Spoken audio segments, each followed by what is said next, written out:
afternoon, everybody. I'm Big Rick, alongside CJ Rose, producing today. Lola has the day off. CJ and I, we didn't know this, and of course this was before it was uncool. We shared the same airspace. You go to Marietta College. I spent a lot of time, 12 years in Parkersburg, right across the river. And very cool that you're here celebrating your holidays of being off with friends and family. Instead, you just came to work. Yep. I dig that about you, kid. I dig it. Welcome in. We've got a lot of exciting things happening on today's show. We will just get it kicked off the right way.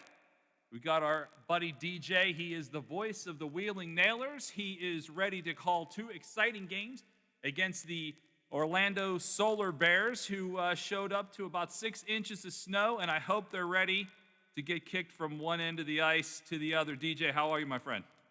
Rick, I'm great. How are you? I'm great. I'm excited about a full weekend of Nailers hockey. And before we even get to hockey talk per se, how excited is the team? I talked to Coach French on Wednesday, and we touched on the excitement of having some fans, which of course was just the season ticket holders' ability to come in due to COVID protocols.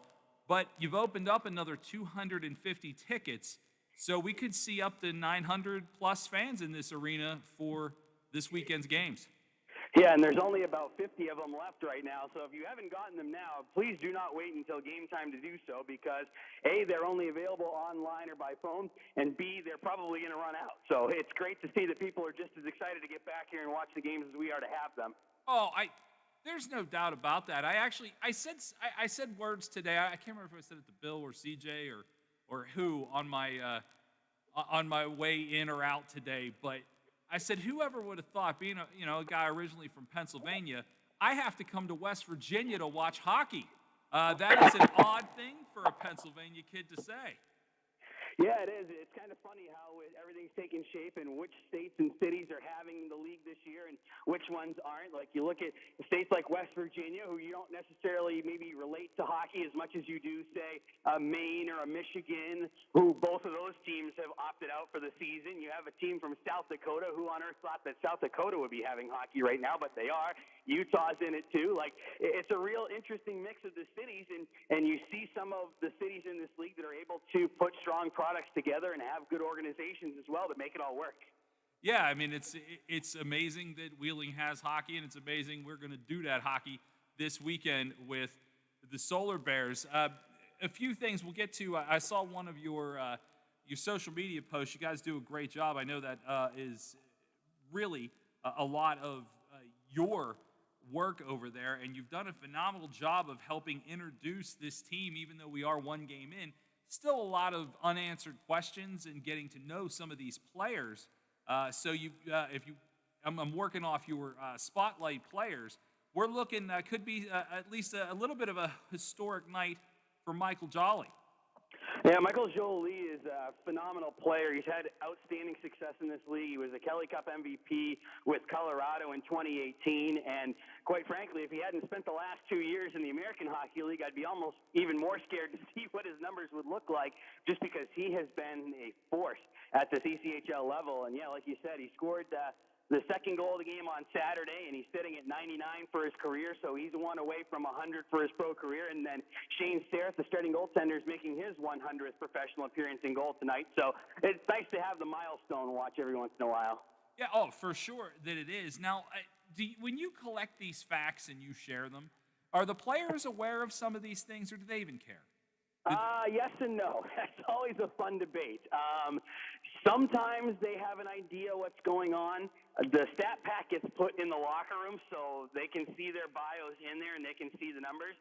Sometimes some of them will try to avoid it too, because there's a thing called money on the board where, like, and this happens in the NHL, the AHL, wherever, where, like, if you have a family member in the building or you are hitting a milestone, they want you to put money on the board because it's a special occasion, and then the pot usually goes to the person who scores the winning goal or does something significant in that game, or it just goes into the team fine fund. So typically when somebody hits a number like that, sometimes they'll try to avoid it because they don't want to put money on the board.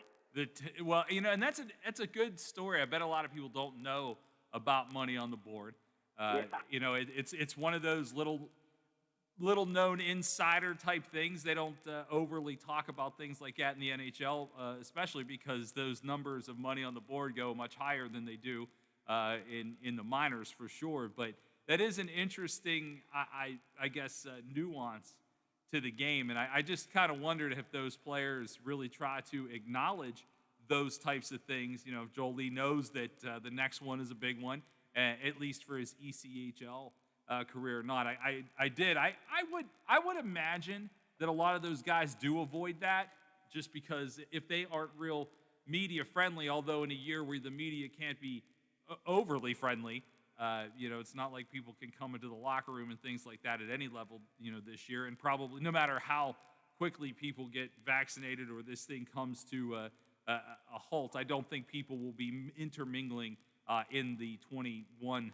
season regardless. But I did wonder if money on the board and those types of things were still part of the racket over there. Yeah, it's kind of a mix. Like there's some guys know their stats better than you do. Quite frankly, it's hilarious. Like they know everything about themselves, and there are other guys who some of them honestly don't care, or some of them will know, but they won't lead on to you that they know. Like they've got a pretty good. I think all in all, they have a pretty good feel for what's going on their team and the other team as well. Like we put it in the room, and they're usually reading and seeing and studying up what they need to know.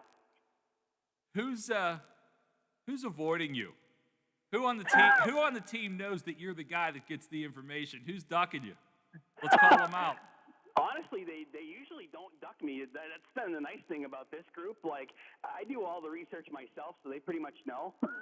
Like, I'm the one who puts it all together anyways, and, like, we have hockey DB and all the stuff to put it together, so my job becomes real simple. But this team has been really outgoing, really friendly. I mean, we've had a couple player interviews for television. Like I do one of those per game. I do spotlight things during the week, and everybody, I have not heard the word no told to me yet in the first, 3 weeks that we've been at this. That's good. Talking to Coach French on Wednesday, we talked about how this team was made up, and you and I don't have to get so much into that because we talked about it as it was building pretty much, but I'm not surprised that this is a group that is open. We talked about the chemistry between Coach French and Derek Army, the assistant coach, getting these players together. And I would say, and this is no slight to any former coach or player that I've ever had interaction with, but this coaching tandem is pretty easy to talk to. And I would imagine the players that they went out there and got are built not just from skill, but from character. Oh, absolutely. And that's one of the things that jumps out at you right away. And just the feel of being around Mark and Derek is there's almost like a quiet confidence with Mark where, like, he's been around, he knows what he's doing. Like, there's very much trusting the process with him. And Derek, too. Derek has a little bit more of an outgoing flavor to him. That's just the way he is. But you can also just sense it with him. And they both really enjoy being here. And they're both totally committed to continuing to help this team grow day in and day out. And it's interesting, like you talked the other day with Mark about the roster, and I think one of the fascinating things and just kind of seeing how it's all put together today, like I have the lineup all ready for tonight, and with some of the shifting, moving pieces, there's 4 guys who are making their pro debuts tonight because they weren't in the lineup on Saturday, and there's 2 more who were later additions to the team that are still getting up to game speed. I think that's going to be one of the things that I'm most fascinated to see in especially the beginning, where we're kind of easing our way in 1 or 2 games a week. You've got so many players that you're carrying right now because the league is giving you that opportunity to carry more in case we run into, heaven forbid, a situation where there's an outbreak or something. But trying to find these guys games, some of them, is going to be an extremely tall task. When I was talking to Coach French, and I don't know how much of that you caught, but he did make an interesting point that I thought after 1 game into the season, it was a loss. But again, it's the first game of the season. It's a learning curve. It's still a learning curve as we go into games 2 and 3 this weekend. Some tickets still available, by the way. You can pick those up online only. Don't wait till you get to the door. There's about 50 left or so. But one of those things that we had discussed was he won't be afraid to continue to look for talent and make changes if it can better the team. And I thought and I'm paraphrasing, I don't want to put any words in his mouth, but I thought that was kind of an interesting statement right out of the gate. I think that I think that's exactly what the trade deadline is for. You look for different pieces of different things, in any sport. But it was kind of odd for it to be right out of the gate like, yeah, this is the team we got, and we're happy with the team we've acquired and we've assembled. But with other teams that may or may not come into the league, people that may become available later into the season. Of course, we're not sure exactly what the AHL rumored to come back in February is going to do. There could be even more shakeups to this team this season, especially here in the early part of the season, than we've ever seen at the ECHL level. I'm prepared for it, too. I fully anticipate There's no doubt you're prepared for it. You're prepared for everything. It's 2020. Expect the unexpected, right? But like you said, there's the differences with the leagues. I mean, the AHL is still targeting February. Fingers crossed that happens. It still looks like the NHL is moving towards January, which that's outstanding. That's great for the sport. You want to see that. I think part of it, too, is almost the era that we're living in, where you look maybe 15, 20 years ago, and if there were shakeups and moves, it was almost like big-time breaking news where you were pretty much committed to, almost like college. You were committed to your roster from day one to the end of the season, and it had to take something major for you to really shake it up.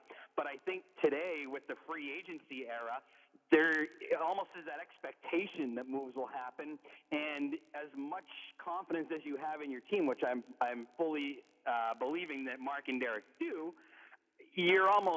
you can't be naive to shut the rest of the world off and say, yep, this is my group, where if there's something that you see out there that you're like, oh boy, you know what, this could be a piece that could put us up over the top, you go for it, because it could help you now, and if you do something now, it could help your perception in the long run, where people look at Wheeling and all of a sudden they go, wow, you know what, they're driven to win. Like, this is the spot I want to go. It's somewhere, too, where Mark and Derek are going to get more respect. If they win games here, they're probably going to get looks from the AHL at some point, so it helps everybody all together in one big piece.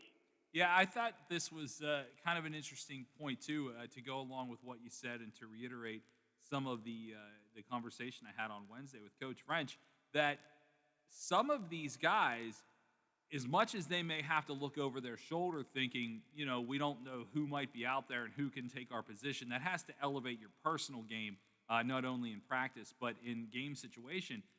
But it's also an opportunity for some of these guys to shine and try to get those AHL level contracts, which most of these guys don't have. What do you have, 3 contracts under the AHL contracts? 2-way? 2, Robert and Starrett. 2, okay. I knew it was pretty low. So, some of these guys have to be in that mindset of, I may not have had the opportunity, I may not have got the looks, maybe because of where I'm from or where I played or how I ended up in Wheeling, but that doesn't mean that I can't get a look now.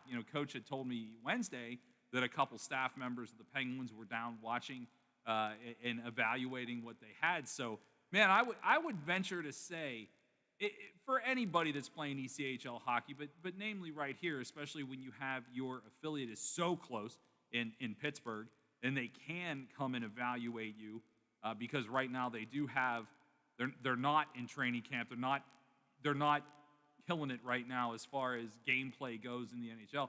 These guys probably have a look, Oh, no question. Eric Heasley and Trevor Daly were both here the other night. I know that Eric's going to be here again tonight as well. I don't know if Trevor's coming or not. I haven't been told that.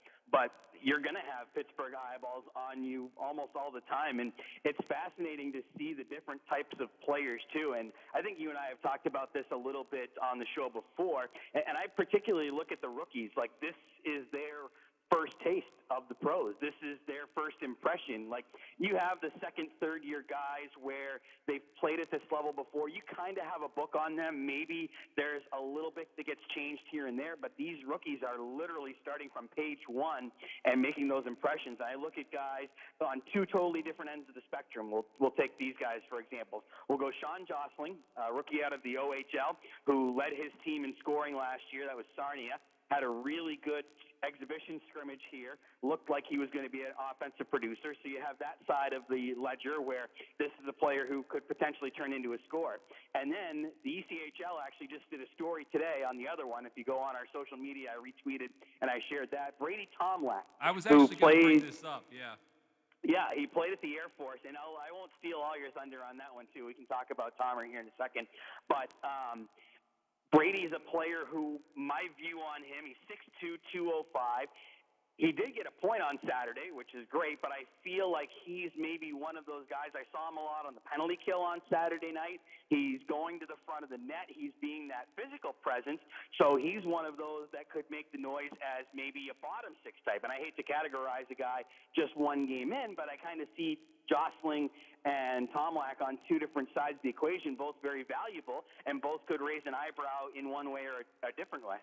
Yeah, no, it's interesting. CJ producing the show today. You had somebody Yeah, call? someone called in and wanted to know what's the number that they could call to get 7 tickets for tonight and 7 tickets for tomorrow. 304-234-4625. 304-234-GOAL. Well, there you go, buddy. We sold 14 tickets. We're Boom. Look, I know, seriously. I like that. You know what? I'll tell you what.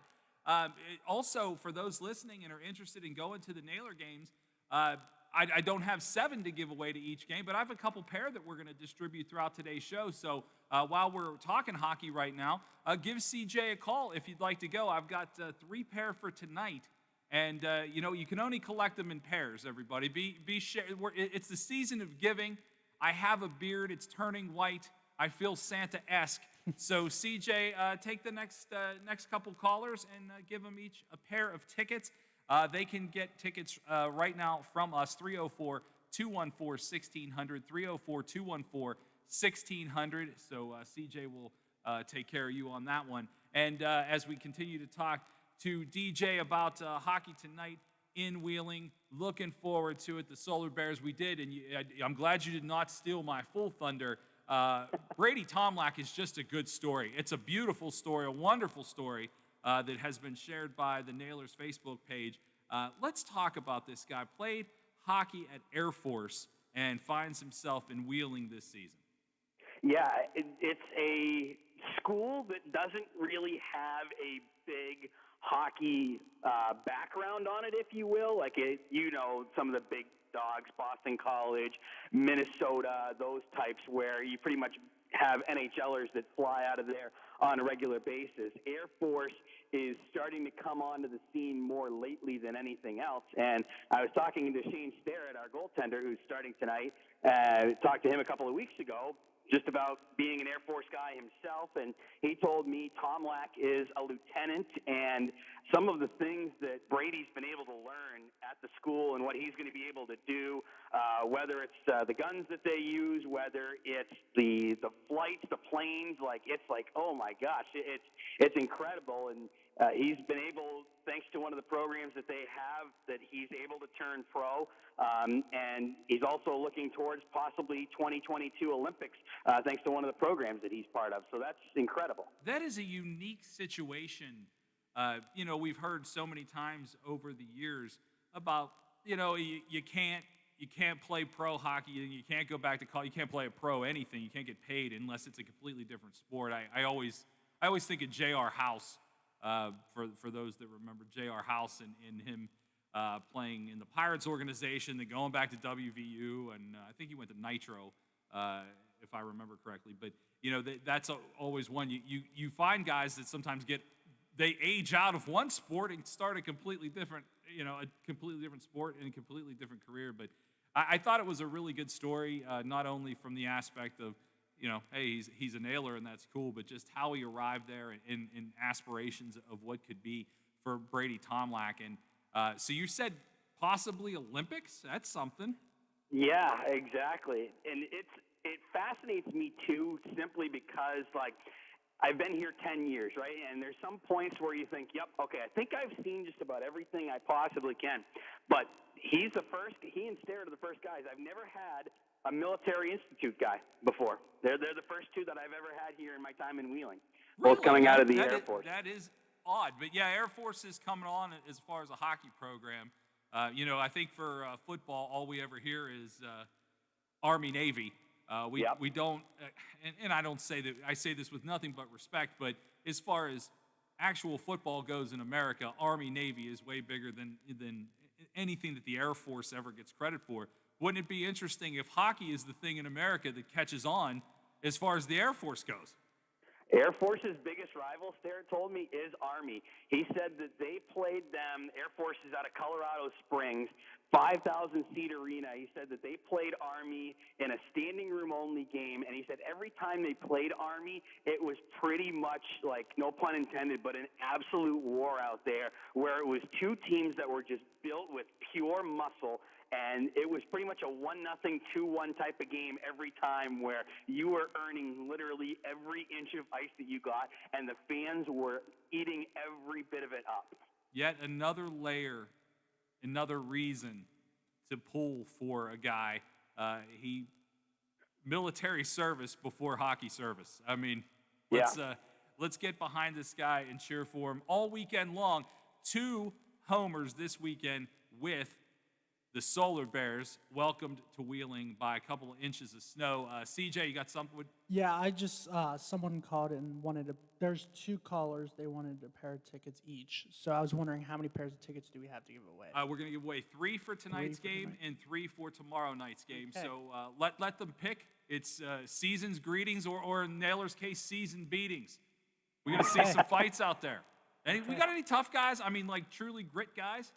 Oh, yeah, Joel, here's the thing. There's 2 different parts to this answer. Number one, do we have tough guys? Yes, we do. Brad Drobot fought Well, Pat McGrath Drobot, 2 I mean, minutes is just, and he just seems like he belongs here to fight somebody.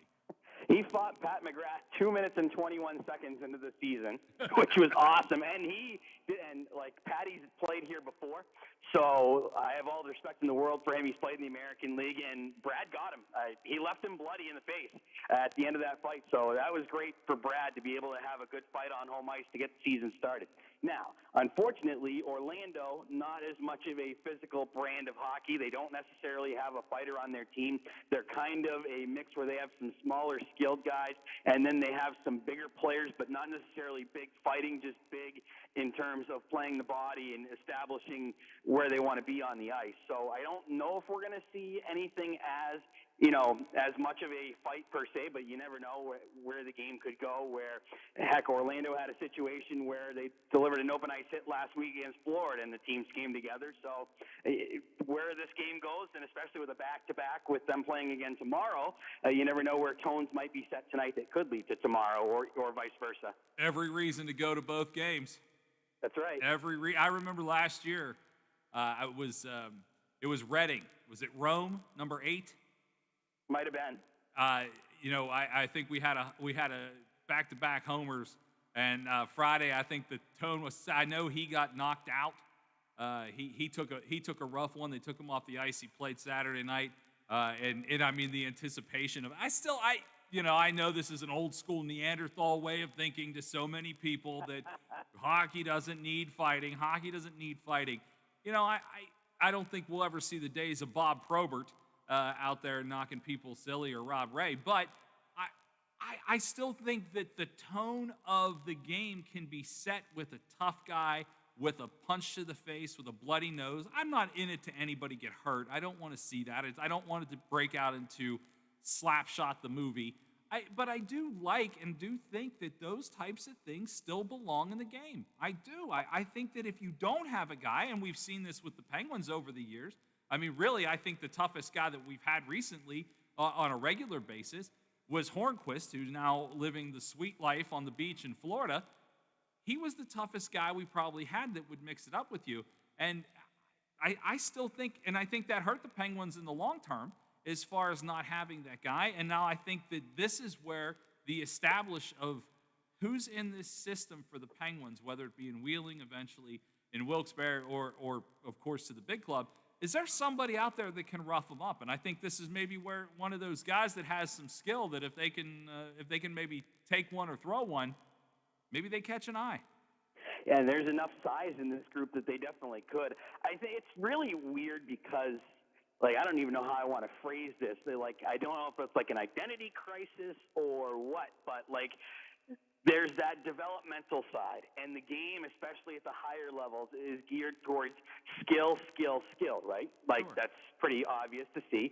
And that's basically what you really want to work on with developing your players, your prospects, all that. But at the same time, like, you look at what makes organizations successful, and ultimately you want to have the most success with fans in the building. Like, you want to give them something that they're going to want to love and enjoy watching. And, well, you look at our social media this week, and I put a post up Monday morning with Brad Drobot's fight, which is the second best performing post on our Instagram in the last month. Which tells me, hey, guess what? People still like the fighting. So, yeah, it's still very important to have to make yourself still an exciting product. And like you said, there's sometimes people think like it's Neanderthal. It's a very fun argument, especially on social media, because it's almost like there's no middle ground where you have people that just want a skill show, and then you have people that still appreciate hockey as being the only sport that you can really have a good fight in. Yeah, I mean, this happens in baseball. They're suspended for 10, 15 games. We just spend 5 minutes in the box. Yeah, here it's just like, I'll see you next period, pal. Don't worry. Yeah, exactly. Don't worry. And if we're lucky, by the end of the middle of the third, we both get the hot water, because we're out of here first. So I do. I still love it. I still agree with it. And really, the best way to kind of breed that hate is nothing like a back-to-back home nights in the snow against a team like Orlando. So looking forward to hearing your call tonight. Real quick, before we get out of this, plug your television as well, where they can watch the games if they can't go, if it's not safe for them to go, or they can't get a ticket. Yeah, absolutely. MeTV is televising all of the home games. And I'll even give you a little bit of a lowdown on the interviews. You'll have Derek Army in the pregame tonight, Mark French tomorrow, and then for intermissions, you'll have Denny Magruder. How they did some amazing work at West Banco Arena here to make things so that we could play this season. Chad Duchesne will be on during the second intermission tonight. And then tomorrow we'll have Joe Ernst giving us a league perspective. He's the ECHL's Senior Vice President of Hockey Operations. And I will have Patrick Watling as the player interview, a former Solar Bear. All right. DJ Abissell, looking forward to the call, looking forward to Nailers hockey, and let's go Nailers. Rick, I appreciate everything you do for us, and I hope we put on a good show for you tonight and tomorrow. Can't wait, buddy. That is DJ. You'll hear him tonight on the call, and we will be back with more on The Watchdog.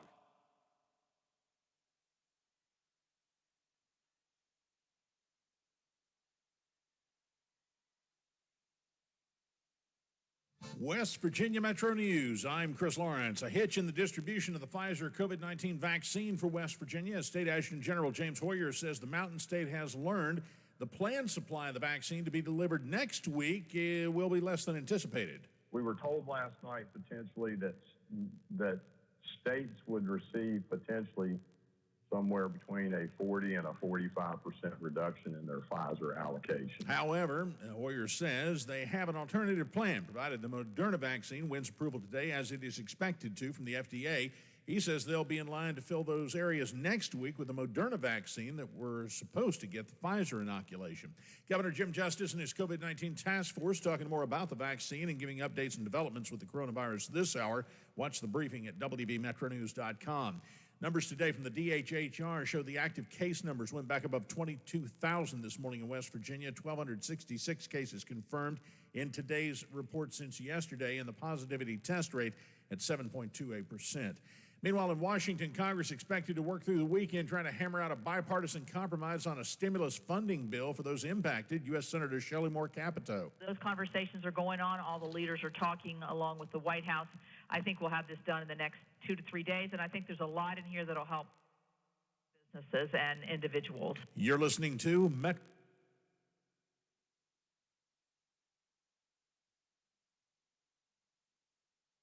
Day in Canaan Valley tomorrow. Joe Stevens at the West Virginia Ski Areas Association says that nor'easter this week is a big help. All the resorts already have snow on the trails that they've made, but all this natural snow that we've gotten this week, it is icing on the cake as it may be, but it also, when people see it in the news or hear about it in the news, they start thinking about playing outdoors. From the Metro News Anchor Desk, I'm Chris Lawrence.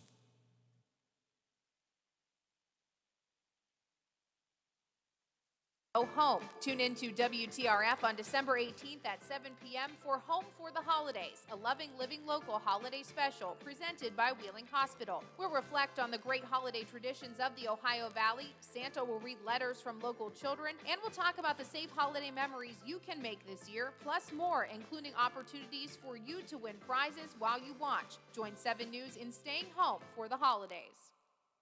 Toyota-thon is on, making now the best time to visit your Toyota dealer and to save big on the car, truck, or SUV you've been dreaming of, like a 21 4Runner or a 21 Tacoma, both with $1,000 cash back from Toyota. Take $1,000 back on a 21 gas model Corolla or $1,500 on a hybrid. Or check out a 21 RAV4 with available all-wheel drive, now with $1,000 cash back. Or a select model 21 Highlander and take up to $1,500 cash back. Take $2,000 cash back on a new 2020 gas model Camry or $3,000 on a hybrid model Camry. Visit buyatoyota.com, Toyota's official website for deals, to check out inventory, build your own Toyota, and to find a dealer near you.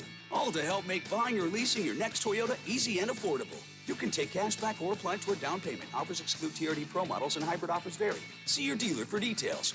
Toyota-thon is on, so hurry. Go see your Toyota dealer today. Offers end January 4th. Toyota. Let's go places. Attorney Tom McIntyre. Life. It may knock you down, but you don't have to stay that way. I'm Tom McIntyre. I'm a bankruptcy attorney, and I'm here to help you. Give us a call, and we'll send you a copy of my free book, When Bad Things Happen to Good People. It's an interesting read, and it'll explain bankruptcy to you like no other book does. Give us a call. We're here to help. Call Thomas E. McIntyre and Associates at 304-232-8600. Allow us to help put you back on the road to financial success. The Watchdogs built a Fabio, the only person to make both Santa's naughty and nice list, because he's really good at being really bad. Listen to Bill and Lola spreading Christmas joy. Weekdays 12 to 2, only on The Watchdog. From our family to yours, season's greetings. This is Biff from The Watchdog, wishing you a Merry Christmas. Merry Christmas and Happy Holidays from The Watchdog. AM 1600 WKKX and AM 1370 WVLY.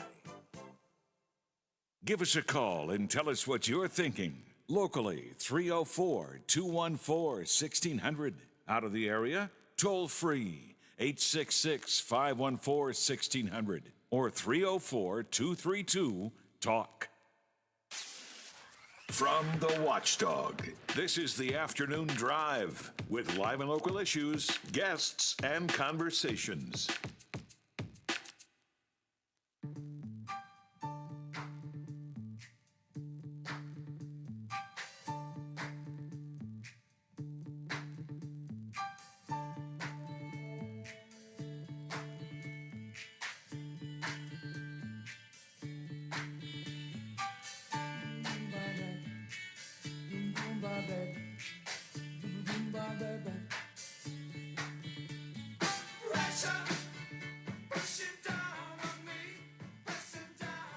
Welcome back to the Watchdog 241. I'm Big Rick. CJ Rose producing the show today. How old are you, CJ? I am 18. Okay. You know, are you aware of who you just played? Queen. Freddie Mercury. With David Bowie. Yep. It is heartbreaking to me that someone 18 years old like yourself never had the opportunity to enjoy the magic that was Freddie Mercury or David Bowie. I encourage everybody, and I'm not knocking today's music. There's plenty of stuff that I like that's new. Yeah. But just not the pageantry that was Queen live at Wembley Stadium, Yeah. or David Bowie doing anything. David Bowie walked down the street and it was majestic. I mean, it was something. I could go on. I digress. What do you listen to? What do you like? I listen to everything. What's I'm it- a DJ with DJ Daner, who's here every Tuesday for the afternoon drive. So I help DJ like weddings and stuff. And Okay. What do you like? I like mainly rock, country, some hip hop, pop, and really anything. I listen to everything, anything and everything, basically. Unless I'm too old. Do you have a CD player in your car? Yeah. What's in there? I think I just have a local band, Zane Run. All right, share it. Share it. Share the local. Tell them. Give them a plug. Give them a Yep. plug. No problem with that. I could go on forever about music, but I saw this and I thought, I mean, I have an experience at this place, and I think it's kind of interesting. And this is not brought up for political purposes. This isn't to pile on any issues. In fact, other than a little later in the show, we're going to talk to Stephen Allen Adams. We're going to talk about the governor's briefing today, COVID related, and also a couple of interstate things going on. Google and the state of West Virginia have entered into an agreement. We're going to get to those types of stuff, but I'd like to avoid the politics today because I'm excited about hockey. Really, more Yeah. than anything, I'm just excited to go watch hockey. But this is just for the sake of, I think it's an interesting story. Atlantic City, New Jersey is auctioning off the rights to be the person that essentially pulls the trigger. If you remember your old Wile E. Coyote commercials or cartoons, that actually put the plunger down into the TNT to blow up the Trump casino in Atlantic City. And one of the reasons, it looks to be the biggest reason, the mayor there has a little bit of an issue with Trump. And again, this isn't a Trump thing versus a left thing versus a right thing, a red thing, or a blue thing. This is just simply what the guy said. Basically, the mayor there wanted to use the demolition to do some good for the community. All of the proceeds from this auction for the rights to blow up the casino are going to be given to the local Boys and Girls Club. So there's no reason for anybody to get mad that something that's going to be destroyed anyway, because they're not saving it because it says Trump. They're not blowing it up because it says Trump. It's just time to move it. It's not a building that's being used, and actually it's a building that they say is falling into pieces. I guess part of the front has already fallen off. So it's not something that they're blowing up because it has somebody's name on it. It's something that's going to go and make room for something new. But basically, the mayor there said, Trump's comments on leaving the casino and leaving that business in New Jersey was, I made a lot of money here and I got out. Well, I could see how that could stick in somebody's craw when they're stuck looking at this gigantic building that isn't bringing in any revenue for the city, and then it's just sitting there. I could see how that could be mad. You could make arguments the same thing could be said for a building here in Wheeling. I mean, there are plenty of buildings here that are not treated properly or taken care of properly that someone probably would like to see demolished, whether they like the person or not. It's just that it is what it is. And, good for them. If you're getting rid of it anyway, there are enough people that have a blatant disdain that would love to blow up something that has somebody's name on it that they don't like, whether it's Trump, whether it's DeFabio. Sorry, Bill. But you know what I mean? It's just, they would. So I don't know. I kind of thought that was an interesting way to raise that kind of money. CJ being a young guy, I'm sure you're way too young to go to Atlantic City and enjoy some of the beautiful evils that is Atlantic City. But I have been in that casino. Back in the day, it was something, man. You walk in there, and there's elevators that seemingly go to heaven. I mean, they're very long. It was beautifully decorated at one point. And you're in college. Yeah. It was when I graduated from college. This whatever summer that was, and I don't remember. I have more than one gray hair for every year ago that it was. I can tell you that. But my buddy and I, my college roommate, we on a whim on a Sunday night packed up and said, we're going to Atlantic City. Like, we just left. Like, that's what we're going to do. We had zero plans. We're going to drive all night, go to Atlantic City. We got to Carlisle, Pennsylvania, and it was raining so hard that we couldn't see. So we had to pull over and ended up spending, we had money for one hotel room for one night. It was so bad in Carlisle, we had to stop and spent that night in Carlisle, PA, which if you're not a car enthusiast one weekend out of the year, Carlisle, PA has nothing to offer to you. And we got up the next morning and we continued our trip. We get to Atlantic City. We run around the boardwalk, do all the fun Atlantic City stuff. He is a card player. I prefer slot machines. We go our different ways. Say, all right, man, I'll see you when I see you. So a couple hours passes. We run into each other right near the doors to go outside. He's up about $500. I think I was up about $350. We both said, let's stop. We go out. We got a couple of six packs, which you're not allowed to do anymore, and go out to the beach. And we spent all night or all day into the evening hanging out on the beach. And then we're going to drive back to Pittsburgh. Mm-hmm. So that's what we did. We changed our swim trunks in the casino bathroom, which you're also not allowed to do. We stole towels from the Hampton Inn of Carlisle, PA. It was one of those, make a memory kind of trips. So we're getting ready to leave. We walk back to the car in the parking structure. And he looks at me and he said, "You have my keys?" "Why would I have your keys?" "Well, they were on the beach." "Well, they're probably still there." So we had to find the exact spot that we were on in the dark, hoping to find these keys. And we're like, well, we're going to be stuck here, and we have no money. Well, we had some money because we had won money, but we weren't people with jobs. We just graduated from college like a week and a half before. And so we ended up, I don't know how it happened, but someone found the keys, picked them up, and you know how at the beach they have those faucets. You can rinse the sand off yourself. Yeah. Somebody found the keys, stuck them on a nail that was there, that people would hang their towels on. I have no idea how. I mean, we're talking divine intervention, but I digress. It's just fun to go down memory lane sometimes. But yeah, that was that was like our thing. And so we go on that trip, and do you have my keys? Why would I have your keys? And he ended up. I'm just being honest with you, and we're still very close today. We probably spend in the summertime. We spent 2 or 3 days a week playing golf together, but he still loses his keys. He's 44 years old. He has 2 kids. I get very nervous. Yeah. A couple questions. How long did it take you to get to Atlantic City? Well, it took longer than I thought, obviously, because we had to stop halfway. But I think it's a 6-hour drive, and it's straight across the state of Pennsylvania. I mean, you get on the Pennsylvania Turnpike, which, by the way, is the most expensive road in the history of the world. The PA Turnpike, probably now from Pittsburgh to Atlantic City, is probably a good $50, $60 tolls. Yeah, it's expensive, man. That's crazy. And how long did it take to find the keys? 10 minutes. Like as soon as we left, because we had our stuff. I mean, and we still were covered in sand and whatever. And we go back down there, and it's just like it's pure panic because it's like we can't. It's nighttime. It's like 8:30 at night, so it's starting to get dark. Mm-hmm. You know, it was probably June. It's starting to get dark, and we're like, what are we gonna do? What are we gonna do? We're not gonna be able to get home, and we're kids. We're dumb. You know, I mean, no offense, CJ, you're probably a smart kid, but we were dumb kids.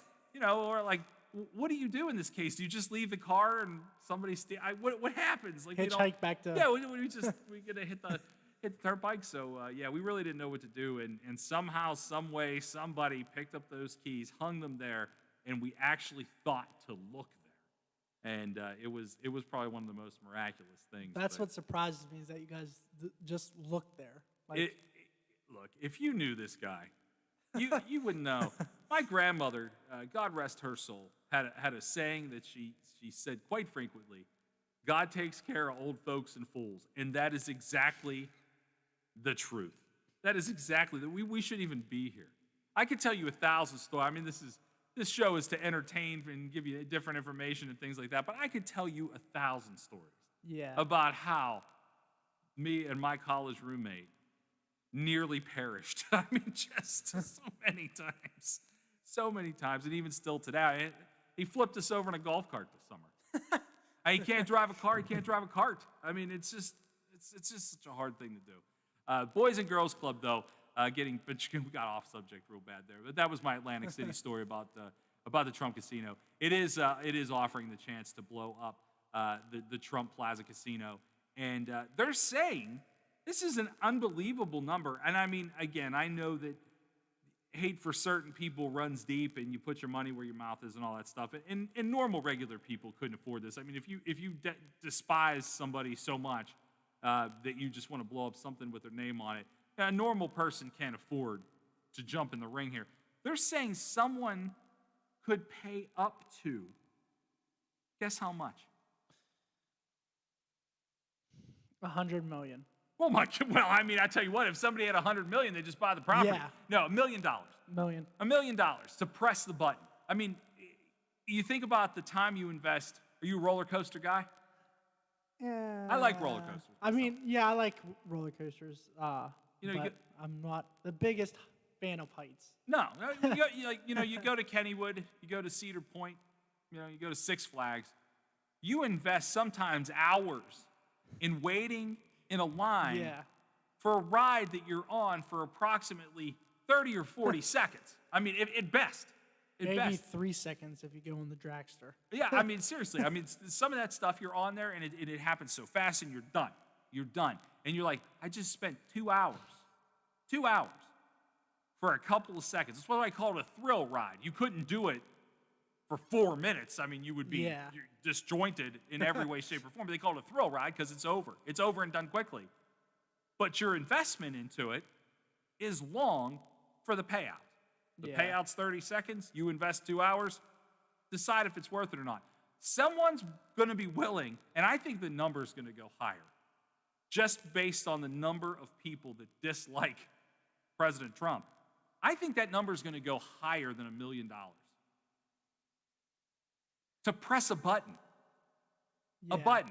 Like, hit one button on your computer right now. That's what that feels like. For $1 million, your disdain for somebody is worth $1 million to press a button for half a second. You would think someone who would push or pay $1 million would just take over the whole casino. Well, not just to push a button. I think it's I think it's an interesting concept. I think that keeping the politics and the political feeling about the candidate or the person or the president or whatever you want to say about it out of it, why don't more people do this and give the money to charities? Yeah. I have never heard of someone doing this. I mean, the demolition of a building sounds fun. I don't know about you, but the idea of blowing something up in a safe way, not like a crazy maniac way, but being the person that's responsible. I mean, I think about watching, I stood on top of Mount Washington in Pittsburgh and watched them implode Three River Stadium. I was in college at the time.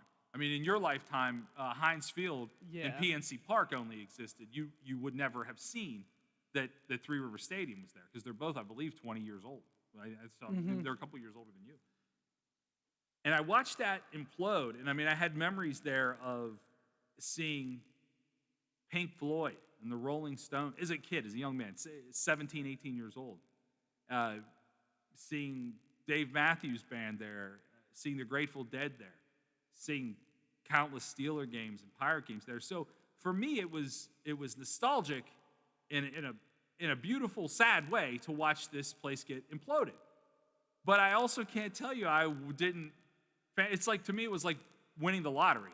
You know, you drive down the highway and you see, tonight's Mega Millions is $288 million, and you're like, well, the first thing I'd do is this. You instantly start. I always say buying a lottery ticket is you're basically buying a chance to dream. Because your chances of winning are astronomically low, but boy, if you do, your life changes. But really, your $1 or $2 bet, you're buying the right to dream for a few minutes. And that's how I felt about that. I'm like, what if I was the person that got to press that button? Because in your mind, it's like, the old red box with the plunger, you push it down and there you go. I'm sure it doesn't work that way, but I don't think they did that for charity. And I just thought that this was worth mentioning because they're turning something like that into a chance for the Boys and Girls Club of Atlantic City to really score. So does all the proceeds that they pay to demolish the casino, does that all go to the Boys and Girls Club? Yeah, I mean, according to this article, which comes from CBSNews.com, so I'd venture to say that that's, about as legitimate as it can be. You know, the casino was built in '84, closed in 2014, fell into a state of disrepair. Because I've seen a lot of arguments about this too. When I looked up, you know, I like to, when I'm going to talk about something, I like to look at also its posting into the social media world, because I like to see what people think about it. And nothing anybody says is going to make me go, well, now I'm a this or a that. Yeah. But I do like perspective. I like other people's perspective. And I saw quite a few people saying, well, instead of blowing it up, how come you're not making it a housing complex? Because there's a lot of homeless people in that area. Well, it's in disrepair. It would cost more money to renovate. And buy it than yeah. I mean, it's. I mean, you can see from the pictures, it is falling apart.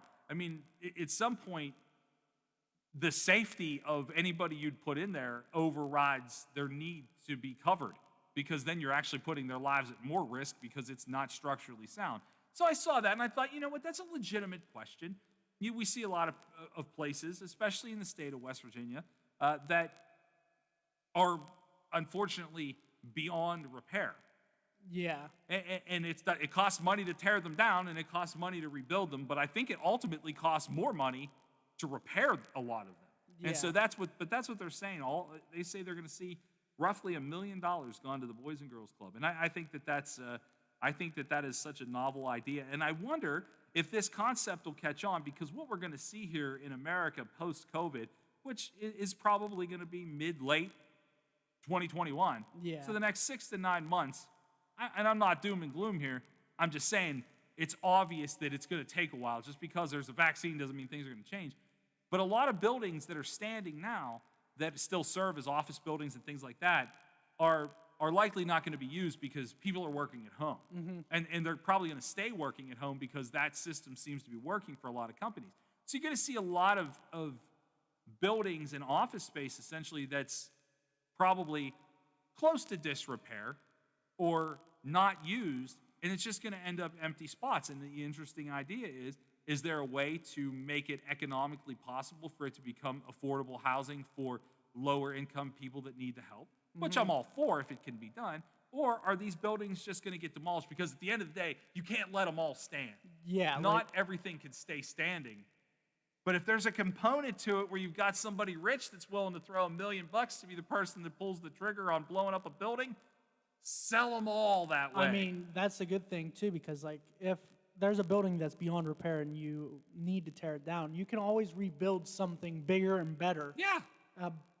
And like a building like that that's ran down, you can just implode, give all your money to the Boys and Girls Club, and then they can just rebuild something better for the city. I can't tell you if I didn't have $1 million extra laying around that I wouldn't want to be the guy that blows up an old building.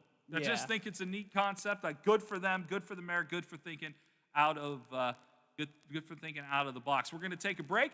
When we come back, we are going to talk to Stephen Allen Adams. We've got some West Virginia government news to pass along to you. This is The Watchdog. The Watchdog is FM 98.1, AM 1600 WKKX Wheeling, FM 97.7, AM 1370 WVLY Moundsville. The ABC News is brought to you by Thomas Auto Centers, Mall Road, St. Clairsville. Get the best deal at Thomas Auto Centers. Was the beginning of the end of the coronavirus pandemic. The delivery of Pfizer's COVID-19 vaccine happened on an incredibly fast timeline. Public health experts had said the best-case scenario would be shots in the arms of Americans by the end of this year. The Moderna vaccine is on track to follow, with a rollout of millions of doses once the FDA gives its full authorization. That could come at any time. At an impasse, talks on Capitol Hill over a COVID relief package could stretch now into the weekend, and it's attached to a government funding bill. The deadline for a partial shutdown, midnight tonight. Republican Senator Josh Hawley calling for a vote today on a more direct payments for Americans.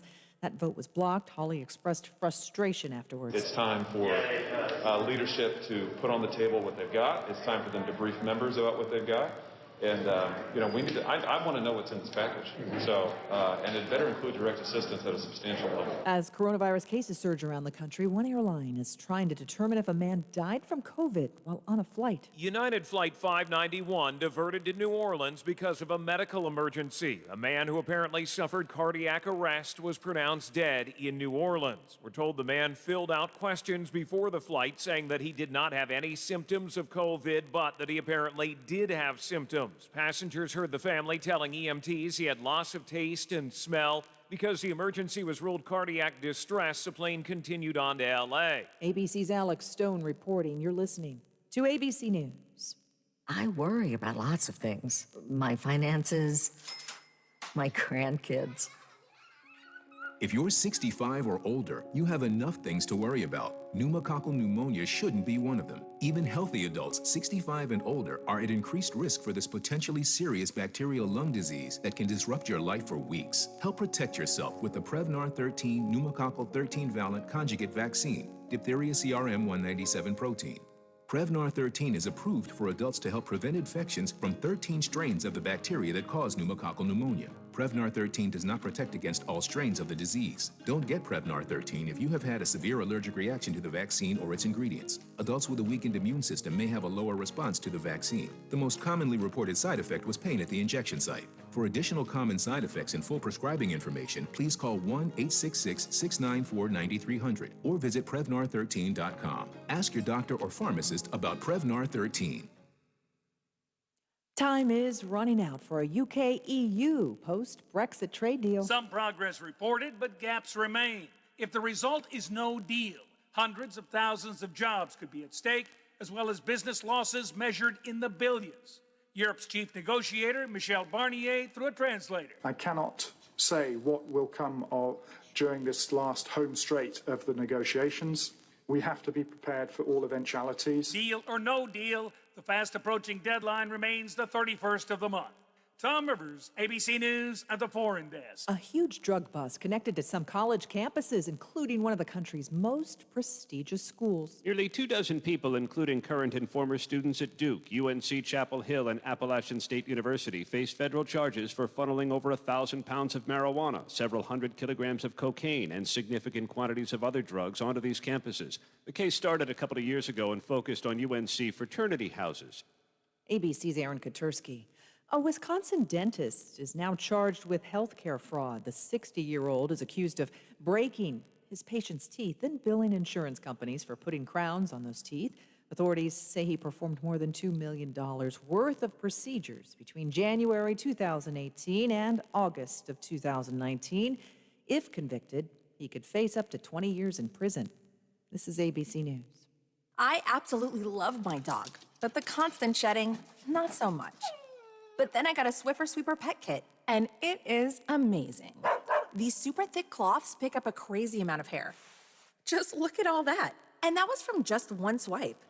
And the best part? Sweeper's so much easier to maneuver than a broom or a vacuum, easily getting around chairs and under the couch. You're right. Now I can focus on you, not your shedding. Swiffer Sweeper Pet Kit, because shed happens. I'm Michelle Franzen, ABC News.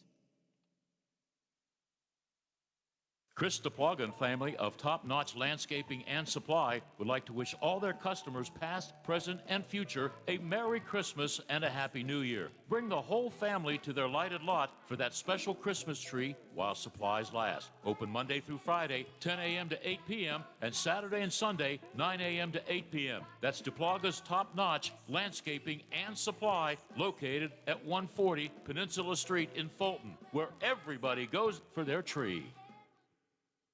There are everyday actions to help prevent the spread of respiratory diseases.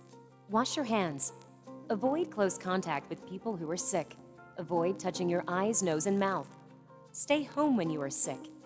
Cover your cough or sneeze. Clean and disinfect frequently touched objects with household cleaning spray. For more information, visit cdc.gov/COVID-19. This message brought to you by the National Association of Broadcasters and this station. Hello, everyone. From the Watchdog, I'm Darnell Foster with a look at your local weather forecast for your Friday. Under mostly cloudy skies, temperatures rise to about 36 for the daytime high. Near 27 for the overnight low under mostly cloudy conditions as well. Clouds hold strong for your Saturday with perhaps a sprinkle or two with temperatures in the lower 40s. Have yourself a great day, everyone. From the Watchdog, I'm Darnell Foster. The views and opinions expressed on the following program are not necessarily those of this station or its sponsors. Live and local conversation continues. This is the Afternoon Drive on the Watchdog.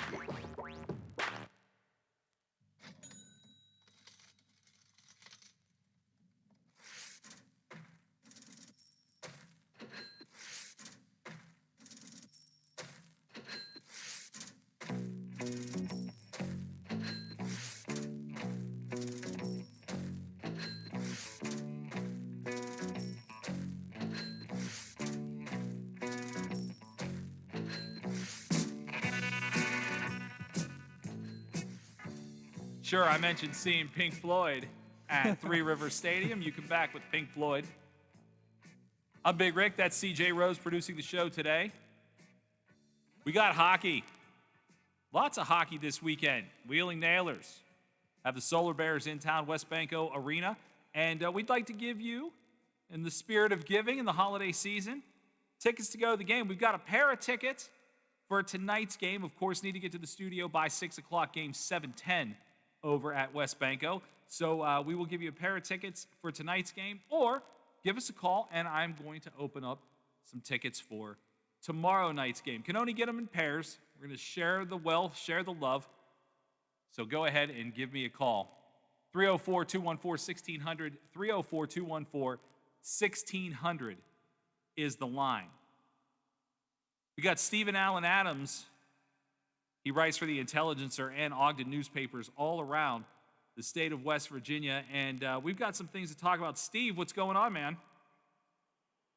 Man, those tickets sound like a pretty good deal. Yeah, absolutely. I got to tell you, and look, you and I've talked enough. You know, I don't love the idea of being around a huge group of people. I've taken COVID very seriously. I've taken COVID very seriously. I've had to quarantine at one point this year, just last week, 2 weeks ago, I guess, because I was in a room with my mother, and she tested COVID positive. I quarantined. I did the test. I did all the things that I was supposed to do, and luckily I came back negative. The idea of being around a crowd of people is not something that I want to do, but the Nailers, I think, have done it right. They have an opportunity for you to be able to watch hockey in the safest environment that you could possibly go watch hockey in, with people spaced out, limited number of people in the area. And you got to live your life too. You got to do it responsibly, and I think that they are doing that. And because I feel that the Nailers are doing it responsibly, I'm going to go. And I'm going to sit away from other people. It's not that I don't want to engage with other people, especially at a hockey game. I want to scream my face off. I want to run down and hit the glass and be crazy. I do, because I love hockey that much, but I'm not going to do that. But I will sit in a section, away from other people, and I will enjoy my life again, and when it's safe to scream and yell and high five, I look forward to those days again. But right now, I still believe you have to move forward in your life and do things that keep you mentally in check. And for me, that thing that I love more than anything is watching hockey. Absolutely, man. You got to weigh the risks, know what your risk potential is, follow the rules, wear your mask, socially distance, avoid the large groups and gatherings and whatnot. You wash your hands if you use the restroom. You can do things smartly if you follow the rules and follow the procedures, and it sounds like they've got everything pretty well handled. Yeah, no, they said, hats off to the entire crew over there that are getting ready for this weekend's games and making sure that all the precautions are in place. Follow the guidelines, Steve. Follow the, bleep, ever-loving guidelines. Yeah, one of our favorite quotes of all time. I can't tell you that I don't want that to be incorporated in every aspect of my life. Stephen Allen Adams covers all things state government for the Wheeling Nailers. For the Wheeling Intelligence. Yeah, for the Nailers. for the Intelligencer and Ogden newspapers around the state. And Steve, a couple of interesting things. First, let's start with the governor's briefing today. First of all, before we even get to that, how delightful is it to watch him get vaccinated? I mean, wonderful.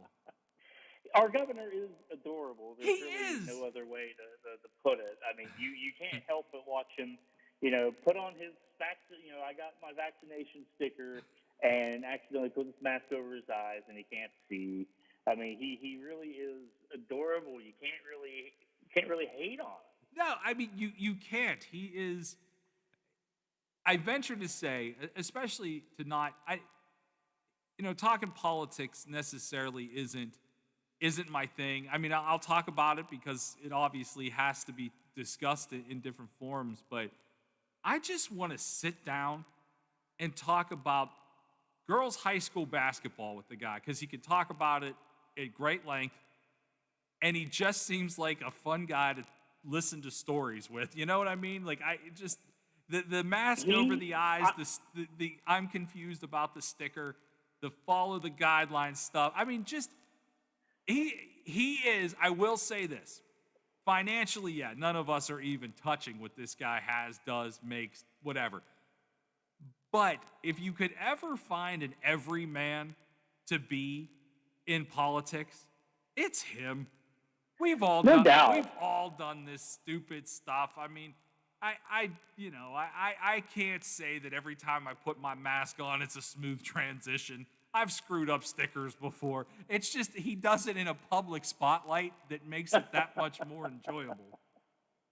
Yeah, I mean, I have followed him on the campaign trail. I love him or hate him, whether you like his politics, whether you like how he handles stuff. If you ever go to an event or happen to see him, he'll tell stories, and you'll see why a lot of people do like him, because he's a really good storyteller. He reminds me of Ronald Reagan in that regard. Whatever you think of his politics, he was known as the great communicator, and a lot of that was because he could, whip out a story and, a little folksy story. And Governor Jim Justice is very much the same way, and sometimes he lets some of that even slip during the COVID briefings too. He's all about telling little country stories sometimes. I'll take a country story. Tell me a country story about today's briefing, though. Well, it's not so much of a pleasant story today. Unfortunately, West Virginia is one of several states that were notified by the federal government last night that their second week doses of the Pfizer vaccine, which, of course, they started doing the Pfizer vaccine Monday, that started getting delivered and administered all across the state. Apparently, they are cutting back the second week allotment to several states. And it's not entirely clear how many states, but there's at least 7 or 8 states that I've seen in other national publications included. They're cutting back their second week allotment of doses by as much as 40, even 45%.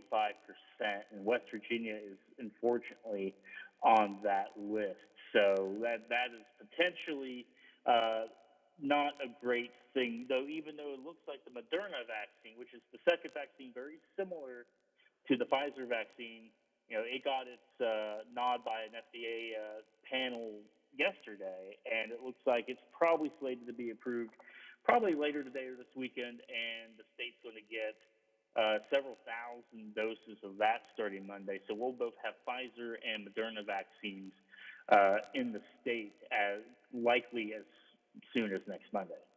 But that'll be good, and it is a bummer, I guess, to use just a fun folksy term, that the Pfizer is not going to be here and is going to be delayed. I mean, if for all the things you could say, and I don't know what the exact reason is, as pretty as the snow was, it definitely fell at the wrong time, trying to move pretty much the most important item in the history of our lifetimes across the country.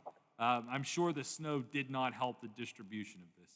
That's probably true too, but to be honest, though, West Virginia is doing pretty decent with the vaccine distribution so far.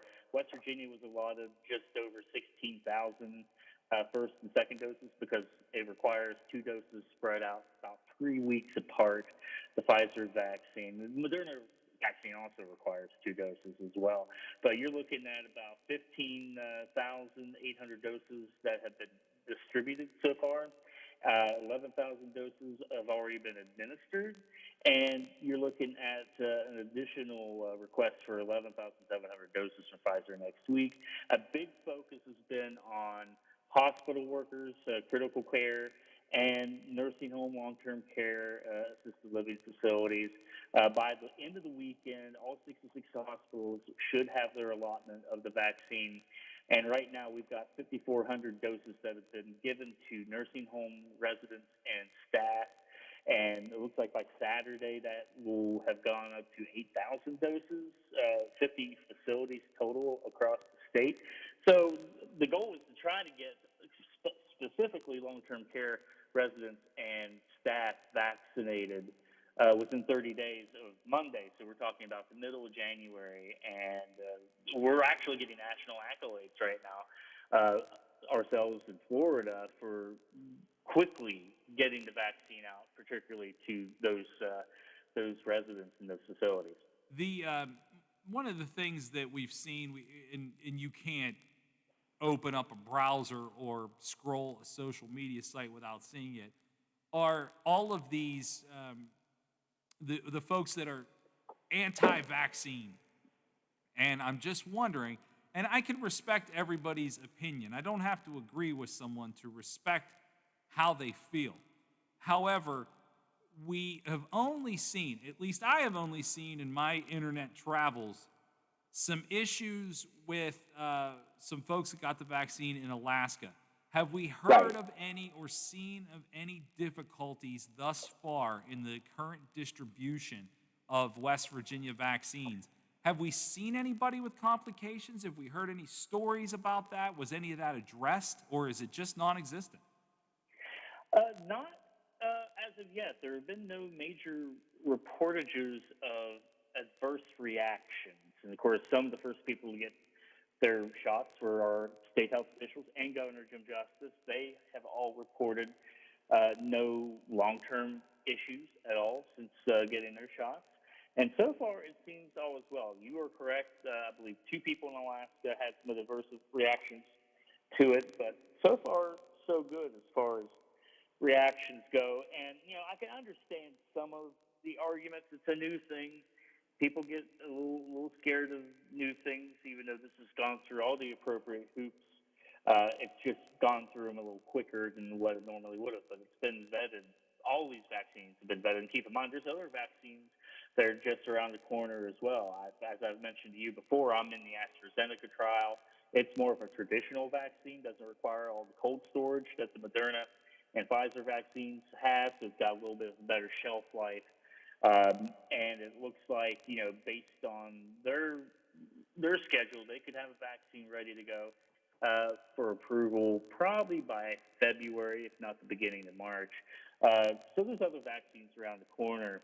And in the case of what they've done so far, Justice and state health officials reported today that of all the vaccines that have been administered so far, 90% of long-term care residents have taken the vaccine, and 60% of the staff have taken the vaccine so far. And of course, just to be clear, nobody's making them take it. It is a choice, even for the residents, even for the staff. It is their choice whether to be vaccinated or not. And that's the key thing, to be very clear on that.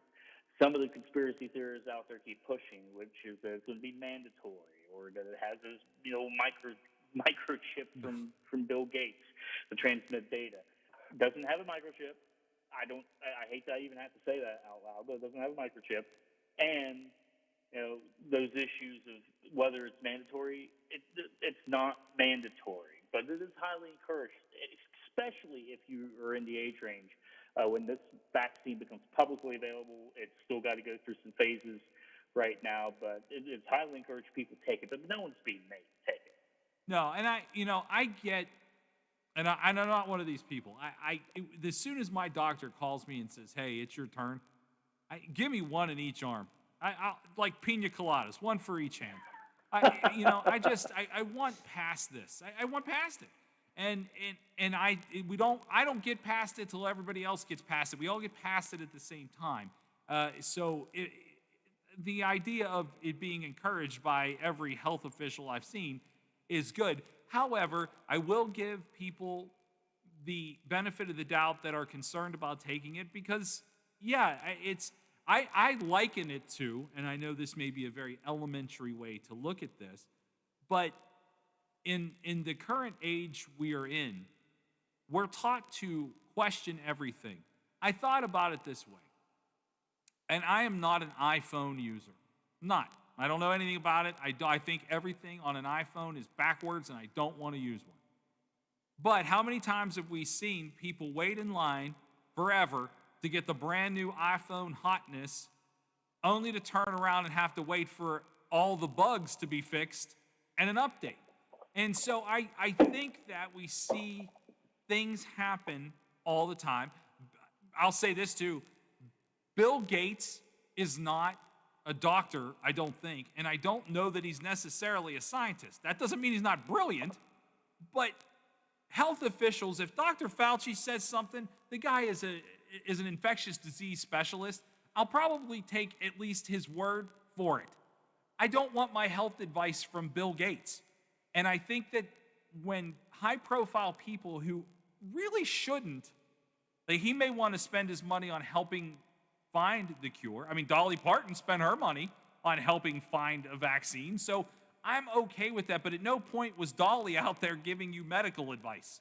She was just someone who had $1 million to endow to Vanderbilt to help find the research that led to this. So I think sometimes it's easy to see where people get sideways about, you're right, there's no microchip in this. I can't believe that's a thing that has to be said out loud. You're not interesting enough for anybody to care what you're doing. I hate to break this to every human being on the planet. Nobody cares. Like, maybe you have that pesky aunt on Facebook that cares what you're doing. Maybe your ex cares what you're doing. But I assure you, nobody else does. You're not being microchipped. But yeah, that's the thing that people think. I mean, they also think 5G caused COVID. So where is the line there? I mean, I'm very pleased to see, for whatever it's worth to anybody, Governor Justice taking this publicly today. I think it was this morning. Vice President Mike Pence took it publicly.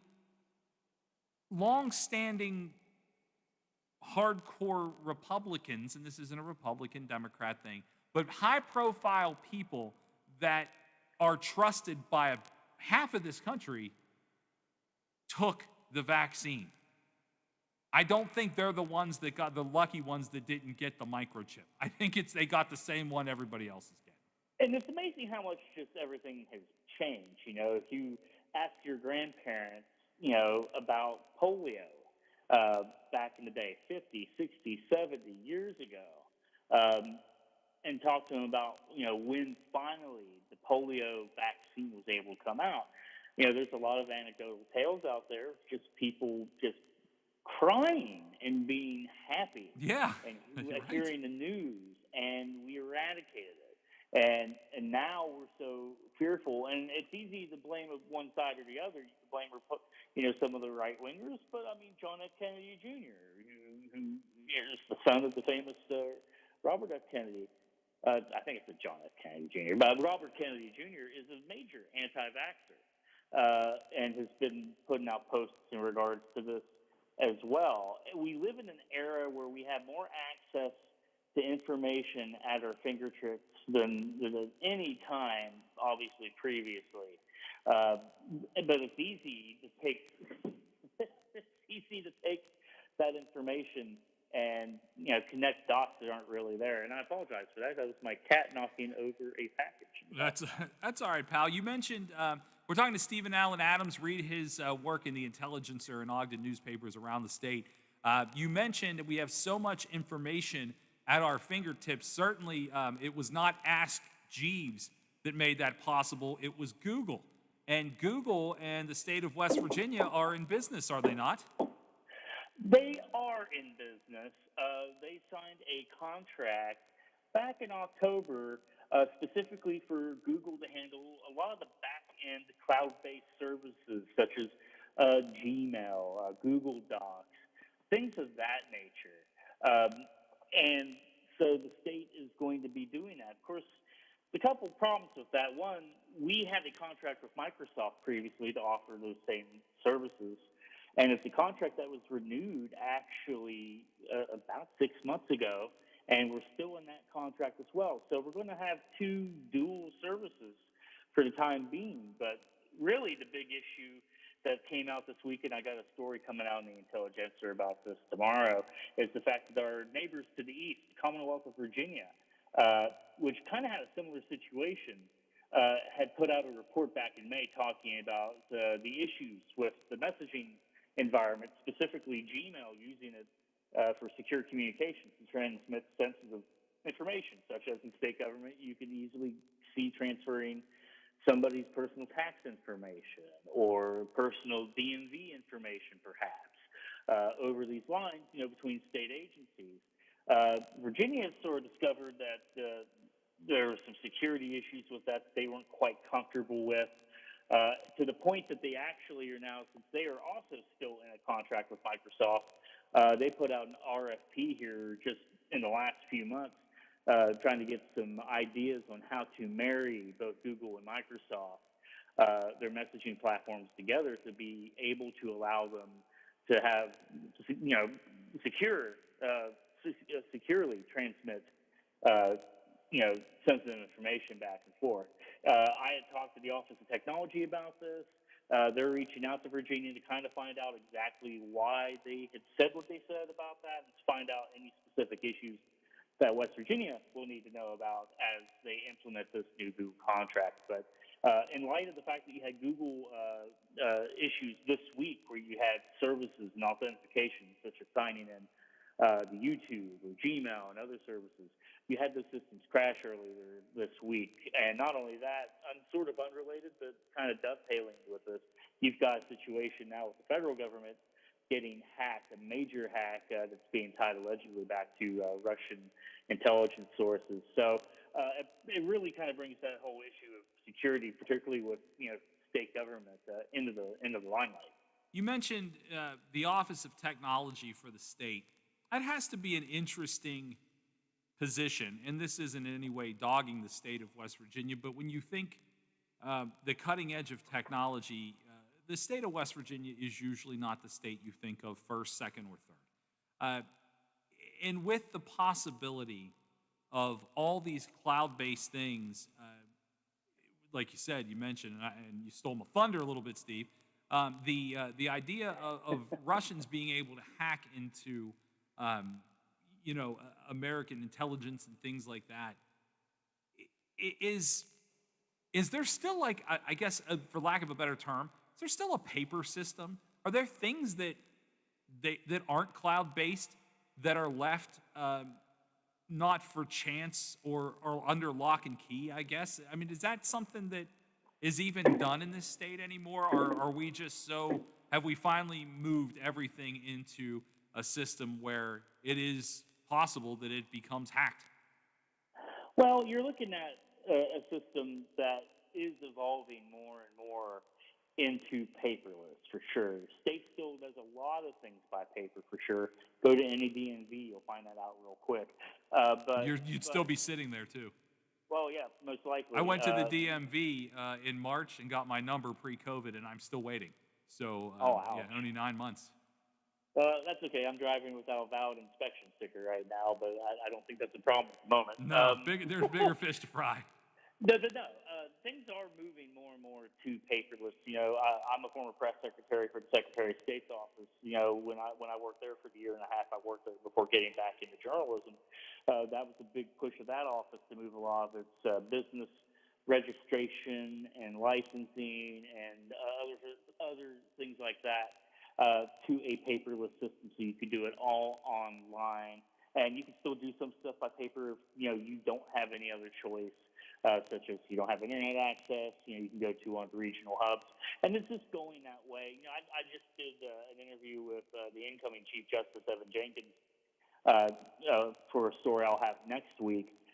talking about 2021 plans, and they're doing something kind of similar, where a lot of their e-filing system is going to allow attorneys to be able to submit a lot of their paperwork for various cases more and more online versus do it in person. And even things like domestic violence hearings are going to be set, and you can kind of thank COVID for this in a way, but they're going to be set up so the victim can be in the shelter and not even have to come into the courthouse to get protective orders, I'm all which is for huge.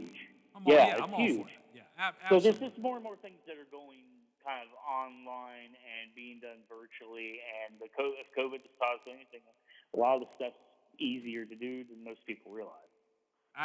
There's part of me that still has, because of my age, I grew up in an era without the internet, and then I certainly was growing up as a teenager into currently as someone with it.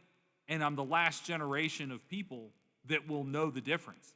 And watching the transfer of things that you normally would have to mail or send or show up for live or whatever, not being something you have to do anymore is still mind-blowing to me. And I think the point you said, especially about the domestic violence victims that can attend a trial without actually having to go to it, I think that will lead to more justice. I hope it does, at least, for the people that are in those badder situations. Well, I can relate to what you're talking about there. My first experience in middle school ever using a CD-ROM drive, I accidentally put it in the floppy disk drive because you still, if you can believe it, your computers that had CD-ROMs also still had gigantic floppy disk drives.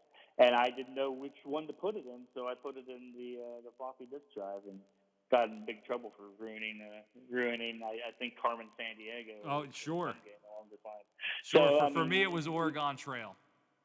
Well, for me too. In elementary school, I on the old Apple IIs.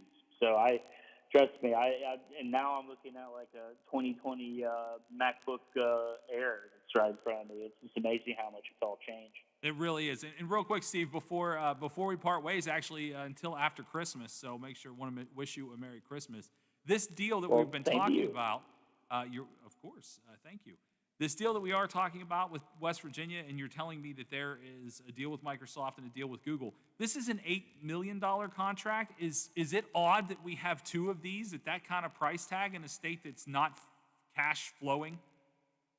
Well, Microsoft certainly thinks so, and they had sent the state a letter back last month actually questioning them about it because the state claims that we're going to see $11.5 million in savings for making this deal, but we're still in a relatively, recent deal with Microsoft, a renewed deal, if you will, for their services as well. And like I said, having worked for the state, I mean, Microsoft 360 is very much integrated into what the state does. So it's going to be interesting to see, how they navigate. I can tell you other states, Arizona is an example, is that tried something similar to this and switched to Google and a $24 million contract is having issues even to this very day transferring their email accounts over to that Gmail system, and they've seen cost overruns.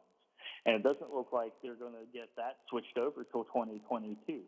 So it hasn't worked out terribly great for Arizona, and it remains to be seen whether it's possible we'll have cost overruns here, depending on how we do that. So, yeah, it's unusual, but some states have this. Like I said, Virginia actually uses both Microsoft and Google now as well, because there are some things you can do with one that you can't do with the other. But there's also an overlap in the type of products that they offer.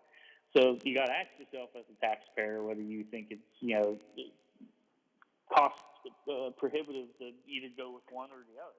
Or both at the same time. Yeah, I mean, I wouldn't know how to make heads or tails out of all of that technology, but it seems like the Department of Redundancy department when it comes to that, to quote an old Far Side cartoon, for those that are old enough to remember the Far Side cartoons. But yeah, it just seems like an overrun. Hopefully, it will not be. And you can get that full scoop this weekend. Steve, tell them where they can read the full story that comes out tomorrow. Sure, you can pick it up in the Wheeling Intelligencer, or if you happen to be listening somewhere else, you can pick it up in the Parkersburg News and Sentinel, the Weirton Daily Times, the Elkins Intermountain, and the Martinsburg Journal. All right, my friend. Thank you so much. Merry Christmas to you, and we'll talk the week after. Merry Christmas, Big Rick. See you soon. Thanks, pal. Stephen Allen Adams, you can read his stuff in the Intelligencer, and we'll be back with more right here on The Watchdog. The Metro News Update is brought to you by Thomas Auto Centers, Mall Road, St. Clairsville. Get the best deal at Thomas Auto Centers. West Virginia Metro News. I'm Chris Lawrence. A hitch in the distribution of the Pfizer COVID-19 vaccine for West Virginia. State Adjutant General James Hoyer says the Mountain State has learned the planned supply of the vaccine to be delivered next week will be less than anticipated. We were told last night potentially that states would receive potentially somewhere between a 40 and a 45% reduction in their Pfizer allocation. However, Hoyer says they have an alternative plan, provided the Moderna vaccine wins approval today, as it is expected to from the FDA. He says they'll be in line to fill those areas next week with the Moderna vaccine that we're supposed to get the Pfizer inoculation. Governor Jim Justice and his COVID-19 task force talking more about the vaccine and giving updates and developments with the coronavirus this hour. Watch the briefing at WVMetroNews.com. Numbers today from the DHHR show the active case numbers went back above 22,000 this morning in West Virginia. 1,266 cases confirmed in today's report since yesterday, and the positivity test rate at 7.28%. Meanwhile, in Washington, Congress expected to work through the weekend trying to hammer out a bipartisan compromise on a stimulus funding bill for those impacted. U.S. Senator Shelley Moore Capito. Those conversations are going on. All the leaders are talking along with the White House. I think we'll have this done in the next 2 to 3 days, and I think there's a lot in here that'll help West Virginia businesses and individuals. You're listening to Metro News, the voice of West Virginia. 2 of the state's premier ski resorts will open up for the season this weekend. The new Timberline opens today in Canaan Valley tomorrow. Joe Stevens at the West Virginia Ski Areas Association says that nor'easter this week is a big help. All the resorts already have snow on the trails that they've made, but all this natural snow that we've gotten this week, it is icing on the cake as it may be, but it also, when people see it in the news or hear about it in the news, they start thinking about playing outdoors. From the Metro News Anchor Desk, I'm Chris Lawrence. Highland Sports Complex is the coolest destination for sports and entertainment the Ohio Valley has ever seen. Pop in for some open basketball in our field house or reserve some turf time for your next practice or game on our synthetic fields. Online registration is open for development classes and leagues for youth and adults. Highland Sports is also the hottest destination for birthday parties and other events. So come challenge yourself on our play climb and enjoy your favorite virtual reality game in the arcade. No memberships required, so visit highlandsports.com to find your next entertainment experience and get ready to reach new heights. A serious injury from an accident can be just the start of your worries. What if you cannot return to work? How do you take care of your family if you're disabled? At Gelner Law Offices, we represent seriously injured people and understand their problem. We know how to get you fair compensation. We will work hard to make sure you get the money you deserve for your losses. Don't go it alone. If you're hurt in an accident, call us at 304-242-2900 or visit us at gelnerlaw.com. We'd like to help. Hi, this is Erin Karenbauer. Merry Christmas and Happy Holidays from all of us at Karenbauer Distributing. We are teaming up with Budweiser to spread holiday cheer with an important reminder to keep our roads safe this holiday season. Always plan ahead for a safe ride home. Please don't drink and drive. Here's to a great year behind us and cheers to a new year from your friends at Karenbauer Distributing. Hello, everyone. From the Watchdog, I'm Darnell Foster with a look at your local weather forecast for your Friday. Under mostly cloudy skies, temperatures rise to about 36 for the daytime high, near 27 for the overnight low under mostly cloudy conditions as well.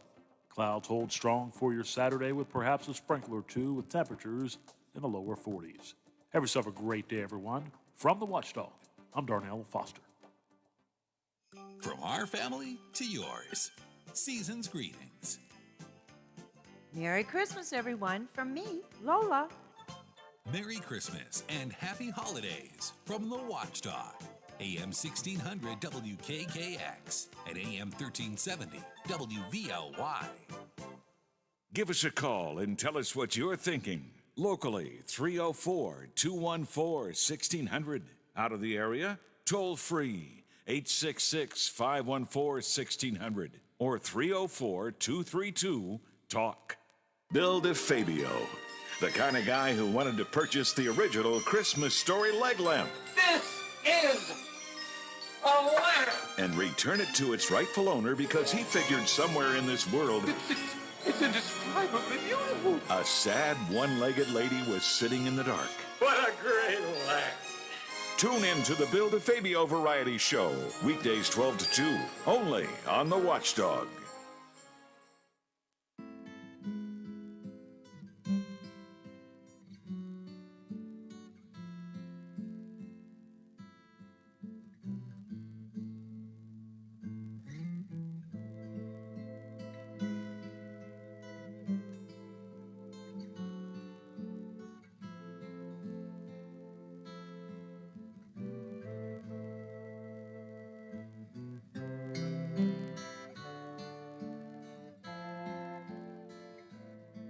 What a downer, CJ.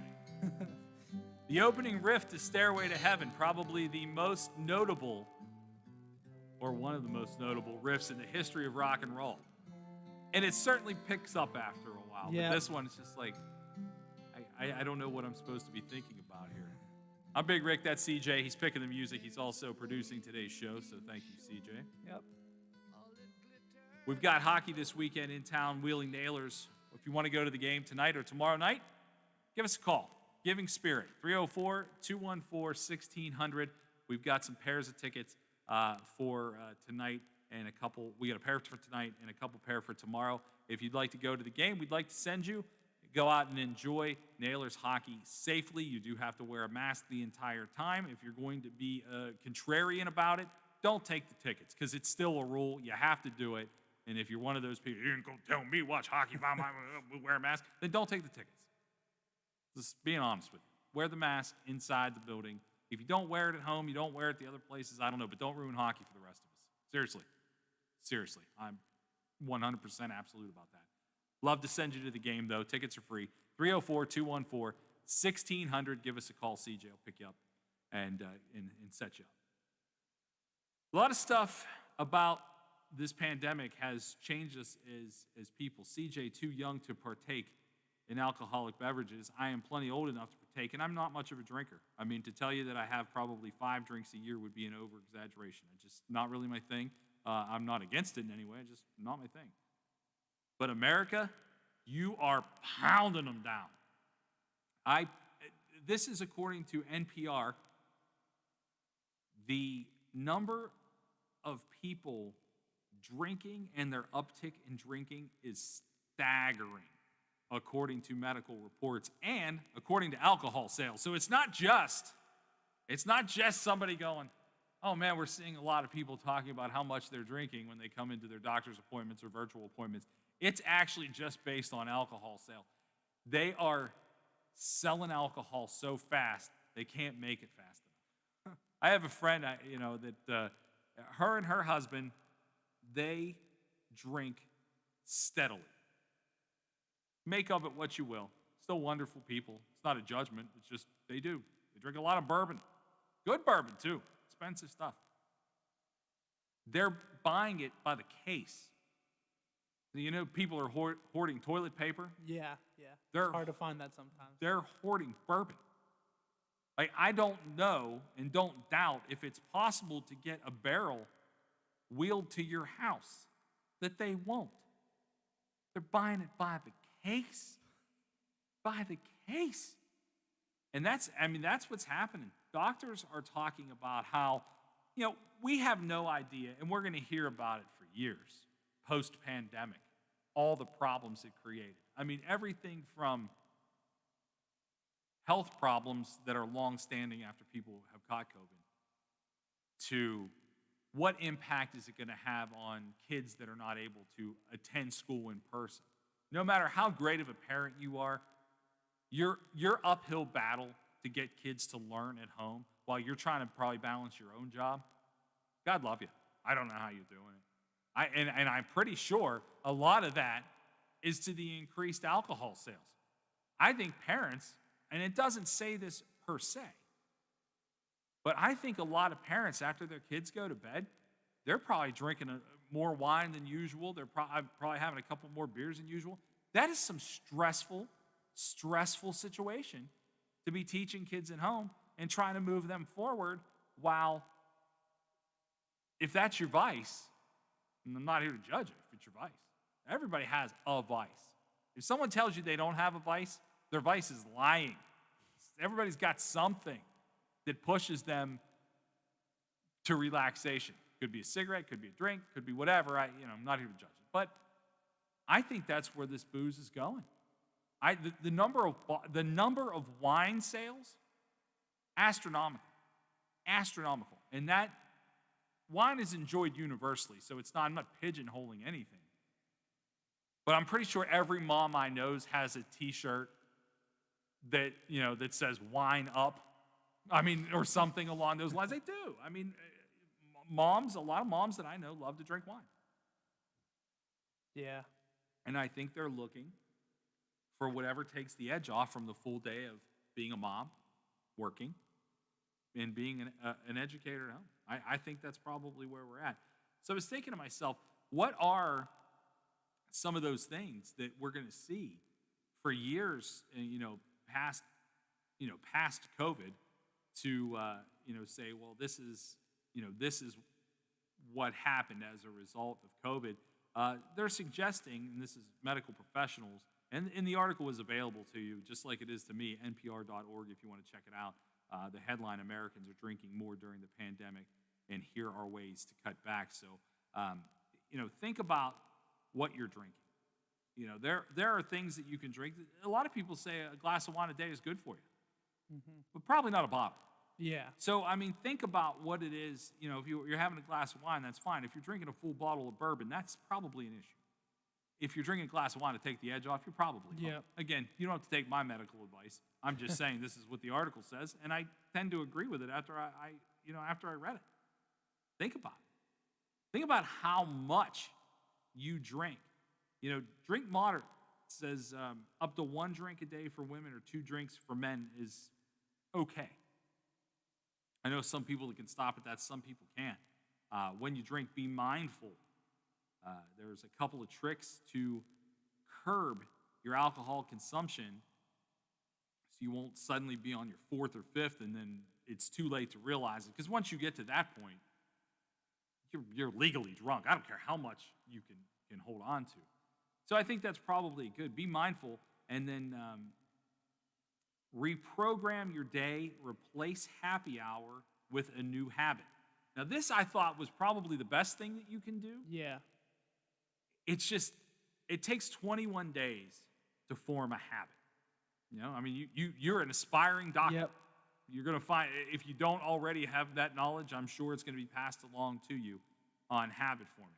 I'm lucky. I've never been, like I said, I'm not much of a drinker, and I've never been a smoker. I smoked maybe 3 packs of cigarettes my whole life. 2 of them were when I was finishing my senior paper to graduate from college.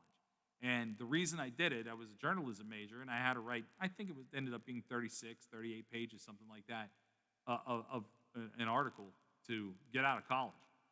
And I didn't care if it was cigarettes or anything else that was going to keep me awake to get through that paper, to turn it in and get out of college. That's what I was going to do. And you know what? I felt terrible for like a month. For a month. It kept me awake. It served its purpose, and then maybe another handful of cigarettes throughout the course of my life. Nothing I ever wanted to start, and certainly didn't do it for 21 straight days. And this idea of replacing happy hour with a new habit is great, except those habits they're suggesting are difficult habits to form. Yeah. You're an athlete. I was an athlete once upon a time. I got to tell you, the last day that I played competitive sports was the last day I lifted a weight. I'm not saying I haven't been in a gym. I walk on a treadmill and do those types of things. I'm old now, but I don't need to be able to lift 300 pounds. Yeah. I need a treadmill because I'm chubby. But these suggestions, I'm concerned that people are going to try to combine them. Yeah. Have your bottle of wine on the treadmill, you're going to end up with a broken nose. Yep. But I think that's probably what's going to happen. But I thought it was probably a good idea if you can manage to get the same euphoria taking a walk outside, of course, in certain places it's tough. I mean, walking outside right now is a brisk walk, and your feet are probably going to get wet. But if you can find a way to do that, I thought that was interesting.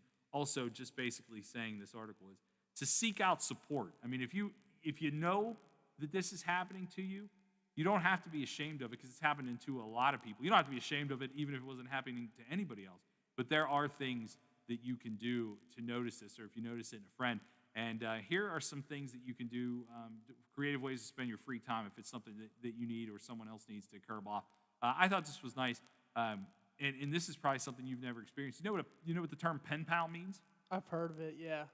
Back in the day before you could connect to anybody and anything, you could have a pen pal, someone you wrote letters to, and sometimes they were in different countries. They were in different states.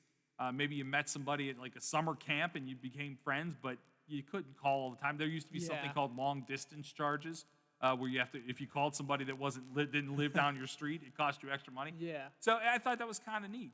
Tell people you love them. I think that's good. I'll be honest with you, CJ, and keep in mind if you're just listening and joining in, CJ is 18.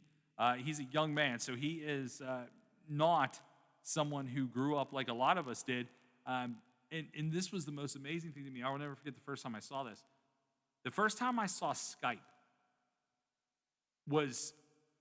I felt like, you ever heard of a cartoon called The Jetsons? I've heard of it, but I've never seen it.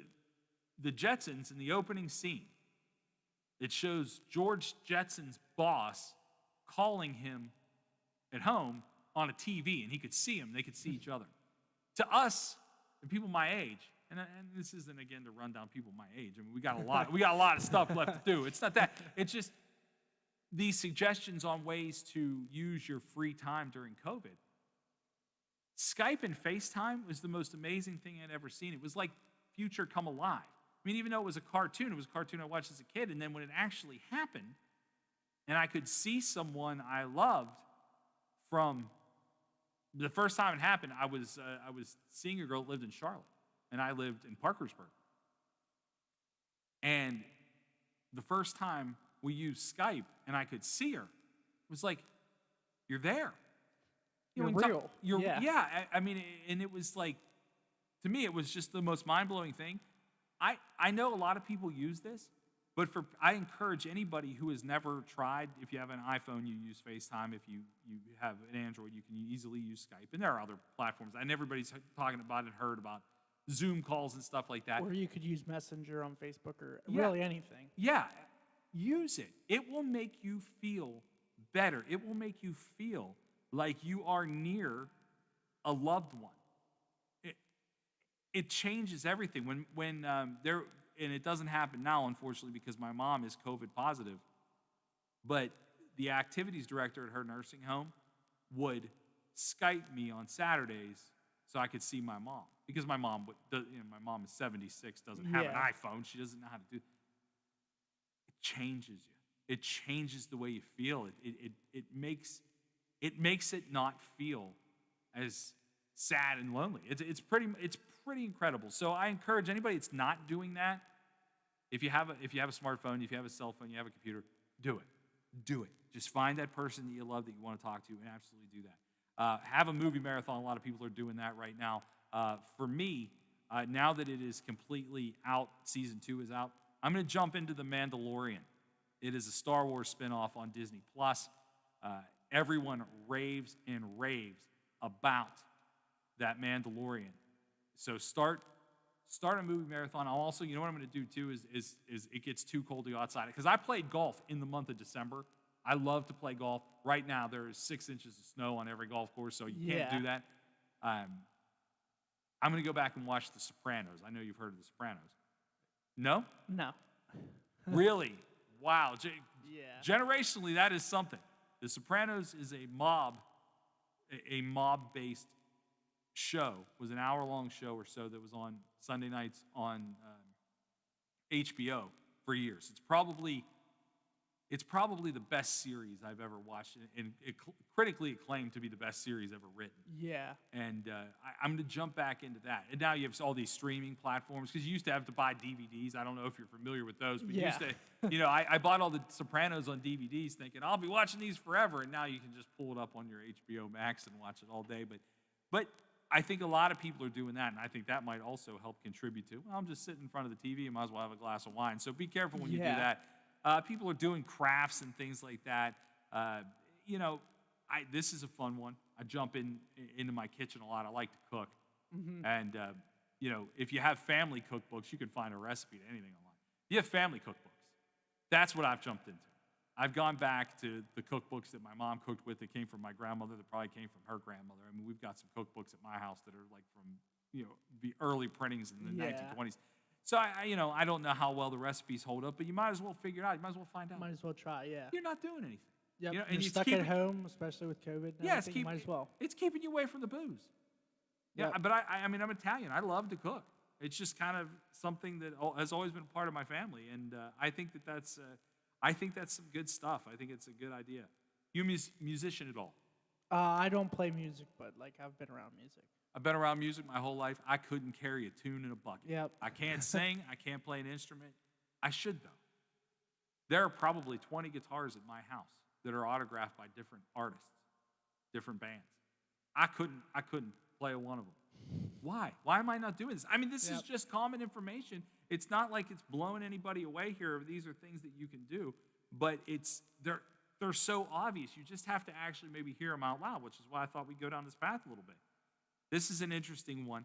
A lot of people do this. Keep a journal. You ever write down stuff? Right. Yep. You ever do that? Mm-hmm. You know what? I've done it before. It's hard to go back and read sometimes, so I don't necessarily even recommend doing that. Like Matthew McConaughey just released a new book, and he's beloved by so many people. Yeah. How he managed to write this new book was really a fascinating process. He took all his journals, Put them together. we took them all, packed them all up, got into a van, went out into the middle of the desert, and took some peyote, which is a hallucinogen. Not recommending anybody do that. I'm just saying this is what he did because he talked about it in great detail. And he read his journals. He started to write the stories of his life out of his journals. And to me, that would be a hard process. Yeah, it'd take a long, long time. He's accomplished so much. I mean, his first, his first speaking role in a movie was in a movie called Dazed and Confused, which you've probably never seen and honestly wouldn't get any of the references of. just because of your age, it would be, you would have to go back and you would have to sit there with Google and type in what you saw, and then to get the references, because it's based in the 70s. But that was his first speaking role, and he's gone on to be one of the most famous actors of our generation. He wrote his entire, memoir from his journals. That could be a double-edged sword, but I think it would probably be interesting to do. And I kind of regret not doing it because I've had a lot of interesting, thought-provoking changes, in my life during COVID. You and I were talking before the break. I spent the last 20 years of my life on the radio, but certainly in a different area. Yeah. Certainly Yep. playing rock and roll music and using blue humor. I mean, that was a different type of thing for me than doing this. But I got to say, I really like this. Yeah. I really like this. I like the information. I like talking to people. So I guess the point of all this is we're coming up on a break here. Find something productive to do. Treat yourself well, and if you are, like many Americans seem to be struggling with using too much alcohol during this pandemic, find another outlet, ask for help, and take care of yourself. This is The Watchdog. The Watchdog is FM 98.1, AM 1600 WKKX Wheeling, FM 97.7, AM 1370 WVLY Moundsville. Congress could work into the weekend on some sticking points, including the amount of unemployment, direct payments, and funding for vaccine distribution. along with rental and food aid. Outside the White House today, Deputy Press Secretary Brian Morgenstern says President Trump will sign what Congress passes. But the bottom line is the president supports getting money to families, getting money to small businesses, getting schools open, and making sure that these vaccines are delivered seamlessly. Meantime, another closure in Washington, D.C. due to coronavirus concerns for tourists. That after a Trump administration cabinet official tested positive. They've hung out the closed for COVID sign at the Washington Monument because Interior Secretary David Bernhardt tested positive for the virus after he gave political appointees a private after-hours tour there this week. The Park Service temporarily ending public Washington Monument tours while they test workers and clean anything the secretary and friends might have touched. They expect to reopen the monument Monday. Andy Field, ABC News, Washington. A Massachusetts man pleaded guilty today of selling an item and falsely claiming that it protected against COVID-19. The lanyard, for sale on eBay for $15.95, claimed to be coated with a pesticide that kills the virus. But to federal prosecutors in Boston, it represented dangerous, opportunistic fraud. Jewel Lynn has now pleaded guilty to distributing and selling an unregistered pesticide, a crime punishable with a year in prison. Prosecutors said at the height of the pandemic back in March and April, Lynn tried to profit from conning people into believing a pesticide-coated lanyard would protect them. Aaron Katursky, ABC News, New York. You're listening to ABC News. Modern modernization today has the products you need to modernize your workplace, like the Neuro Tiara. Upgrade your brain to the ultimate data management tool by simply deleting less critical information. Childhood erased. At CDW, we get a Neuro Tiara won't modernize your data. You need hybrid cloud data services from NetApp that simplify management and accelerate digital transformation to help unleash the full potential of your data. NetApp and IT orchestration by CDW. People who get it. Find out more at cdw.com/NetApp. I like a bed that's really firm. I need something a little softer. Rest easy. With the new Sleep Number 360 smart bed, you can both adjust your comfort with your Sleep Number setting. Will it help with her snoring? I snore. Does Rudolph have a red nose? Yes, it can be gently raised on either side to help relieve snoring. So you can really promise better sleep. Not promise, prove. Proven quality sleep is life-changing sleep. Don't miss our weekend special. Save 50% on the Sleep Number 360 limited edition smart bed, plus special financing. Ends Monday. Special financing subject to credit approval. Minimum monthly payments required. See store for details. Despite surging COVID cases, a San Diego County judge says restaurants and even strip clubs can reopen, knocking down stay-at-home orders. It's a ruling that's being immediately appealed to a higher court by San Diego County and the state of California. Judge in San Diego County barring enforcement of state and county health orders that shut down live entertainment and in-person dining at restaurants, ruling even strip clubs that brought the suit can reopen in San Diego as COVID-19 is exploding in California. The judge saying no evidence has been shown connecting opened restaurants and entertainment venues to the spread of COVID. Alex Stone, ABC News, Los Angeles. A lawsuit now planned over that botched raid in Chicago, captured on police camera video. The woman says she was changing her clothes when officers mistakenly entered her home. And Jeanette Young says she knew immediately police had the wrong house, but no matter how many times she told them, she says they simply would not believe her. And Young says the entire ordeal lasted about 40 minutes. She and her attorney plan to file a lawsuit against the city. ABC's Alex Perez in Chicago. Home Depot says it will pay a record fine over lead paint violations. The EPA investigated home renovations completed by the company and that found contractors in 5 states were not following regulations. The company will pay more than $20 million and says it's, quote, committed to safety. This is ABC News. What's in store this holiday at Staples? Gifts and packages shipped with care. So you can relax knowing they'll soon be there. Now at Staples, save 25% on UPS expedited shipping services. Plus, take up to 30% off select shipping supplies, like boxes, tape, and padded mailers. Shop in-store or get it same day with Instacart. And save on holiday shipping at Staples. In-store only. Offers end 1/2/21. See store for details. Instacart not available on shipping services. Fees, taxes, additional terms, and or tips may apply. Delivery subject to availability. I'm Michelle Franzen, ABC News.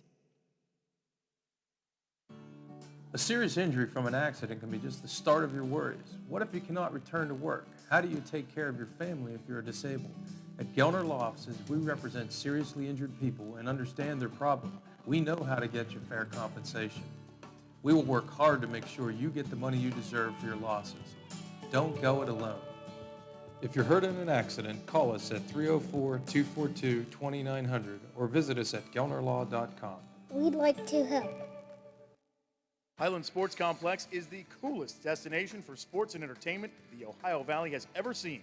Pop in for some open basketball in our field house or reserve some turf time for your next practice or game on our synthetic fields.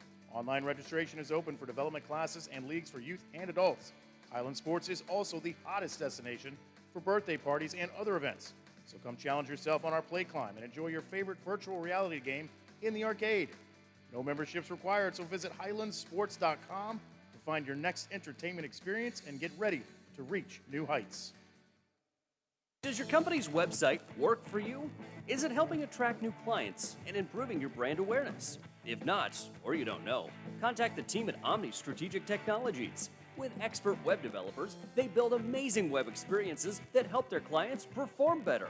Contact Omni at 304-242-7600 or visit them at www.omniperforms.com. Does your dog need groomed or walked? Are you looking for a pet sitter or dog boarding options? If so, call Dirty Paws, Wheeling's newest pet care service, providing the Ohio Valley with everyone's pet care needs. Check us out on Facebook at Dirty Paws WHG or call 304-639-7754. Hello, everyone. From the Watchdog, I'm Darnell Foster with a look at your local weather forecast for your Friday. Under mostly cloudy skies, temperatures rise to about 36 for the daytime high, near 27 for the overnight low under mostly cloudy conditions as well.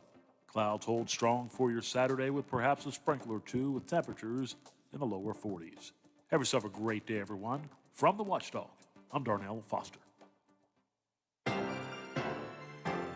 The views and opinions expressed on the following program are not necessarily those of this station or its sponsors. The afternoon drive continues with more news, sports, and talk on the Watchdog.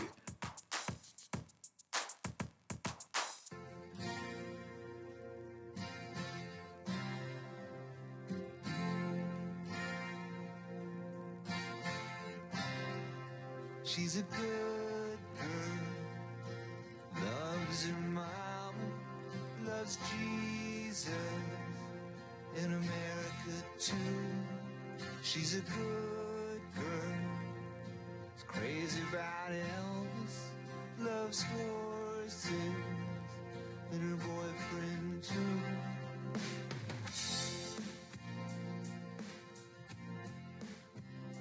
The late, great Tom Petty. It's the Watchdog of Big Rick. Right before Tom Petty's last tour, spent an enormous money on tickets to sit in the 9th row on Tom Petty's last tour. And at the time, I did nothing but grind my teeth about spending that much money to go to a concert. It was an investment in my life, because the tour ended maybe, 3-4 weeks later, and it was the last one. And I mean, he was better than ever. Better than ever, man. There's so many people that I could think of, that they said, hey, you could have one of your favorites back. Who would it be? It'd be hard to not pick Tom Petty. It'd be hard to not pick Prince, but Tom Petty was just that good. Just that good. This is the Watchdog. I'm Big Rick. That's CJ. He is a young guy producing a show. He likes rock and roll, but he likes Italian food too. Yep. We were just talking about your time at school and how when you were in quarantine, they were dropping off food from the cafeteria. Yeah. To your quarantine, so you were eating cold cafeteria food. Restaurants are a hot button item right now. If you live in West Virginia, you can still go to a restaurant. If you live in Pennsylvania, you cannot. You can get it picked up or you can deliver it, but you can't go in. And I heard Bill talking about this earlier today, and it's not far from Bill's house, and I certainly know it well. It's a place in Washington, PA, so just up the road, probably about 25 miles from where we're sitting right now. It's open for business in defiance of Pennsylvania Governor Tom Wolfe, who said restaurants can't be open until January 4th. Today, if I'm not mistaken, is the 18th of December, so he's not even halfway. Basically what happened, if you're just catching up on this story, and it's an interesting story, and it's a great video to watch. I wasn't going to play the audio because it's probably 7 minutes long or so, but this is a guy, the owner. His name's Michael. I've seen him in there. I don't know him, so I'm not trying to say I know something that I don't, but I've seen the guy. Said he's not closing his restaurant, basically goes on to say, and you can watch the video, I'm not laying my people off and letting them go before Christmas. This is wrong. So this morning he opened up at 11 a.m., opened up his restaurant. It's right next to Wild Things Stadium, if you're familiar where that is on 70. As of this afternoon, people were parking at Wild Things Stadium and waiting in line to go in to support this guy's restaurant. I can't tell you if that's a good idea or a bad idea. COVID-wise, it seems like a bad idea. Spirit-wise, it seems like a wonderful idea. Yep. Everything comes with a double-edged sword when you're talking about COVID and the current times that we live in. This is a quote. I thought it was a great quote. The quote from the owner, I can no longer sit on my hands while other restaurants are protesting and risking themselves and their licenses and everything about their business.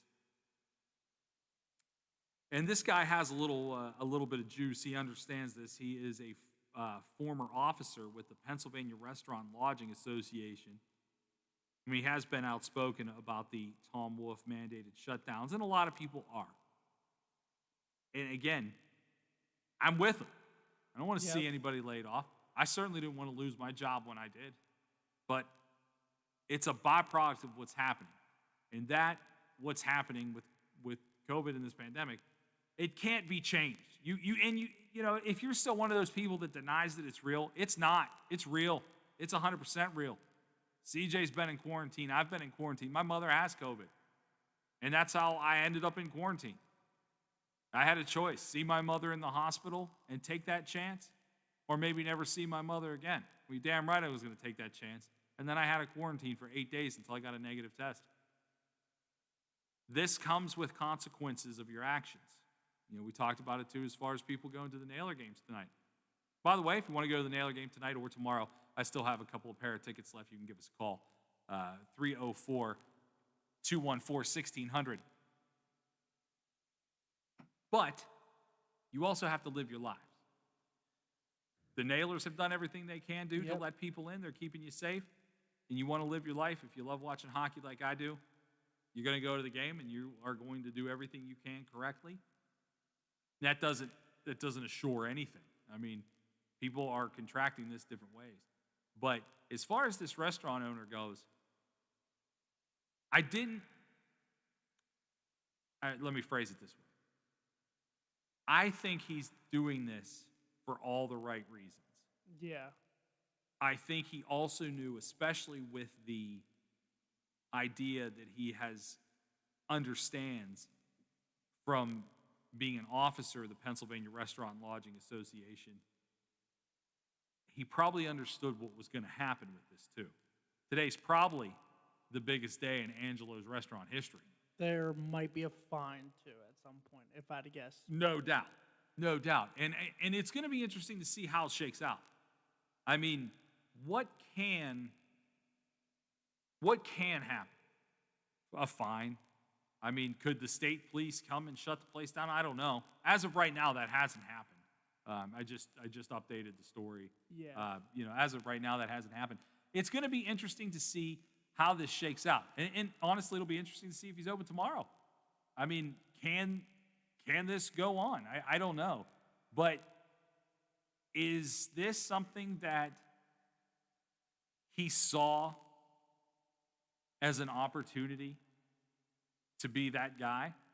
Some people, I mean, you think about famous revolutionaries. Now, I'm not going to say that opening your restaurant during a closed time during a pandemic makes you a revolutionary, but it sort of does in maybe a smaller term in the parlance of our time.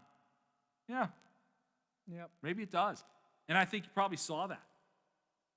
You probably saw an opportunity to be that person, to show off, hey, it's happening. I'm doing it. And he's probably about to have the biggest day in history. And that fine, whatever it is, I don't think will ever overwhelm, A, the amount of business, and B, the amount of publicity. No press is bad press, they say, young CJ. And I think that that is probably part of what's going to happen here today. I was actually looking for a live camera shot because, the highways have cameras, and you can't necessarily see it all that well from the highway. But I do. I'm interested and anxious to see, because there were news crews there. Yeah, I saw it was on CBS. Yeah, I mean, WTRF has the story too, if you want to check that out, WTRF.com, our news partners. You can check that story out that they have from yesterday. I'm sure there will be a follow-up on it, because this is big news. This is not just big news because it's regional to us sitting here in Wheeling. This is big news because it's big news because people are starting to fight back against this. I mean, the difference between, and it's, the mileage is not much, but the difference between living in West Virginia and living in Pennsylvania right now are totally different things. Yep. And I'm not saying one is right and one is wrong. All I'm saying is people need to survive right now, and they need, if you are someone who, you're a bartender, you're a waitress, even if you're still working, you're not making nearly what you made. You're just trying to keep your head above water. Yeah. So for that, I think this guy, hats off to him. Do you think he's going to try and keep running his business every day like that? It's going to be... Or do you think he's just going to do it today? I think it's going to depend on what Governor Wolf says. Yeah, I mean, my perception, simply my perception. I think Governor Wolf, in many ways, is a bully who thinks he's smarter than everyone else. He has the power. I mean, he holds the cards. There's no doubt. He's the governor. He is the governor.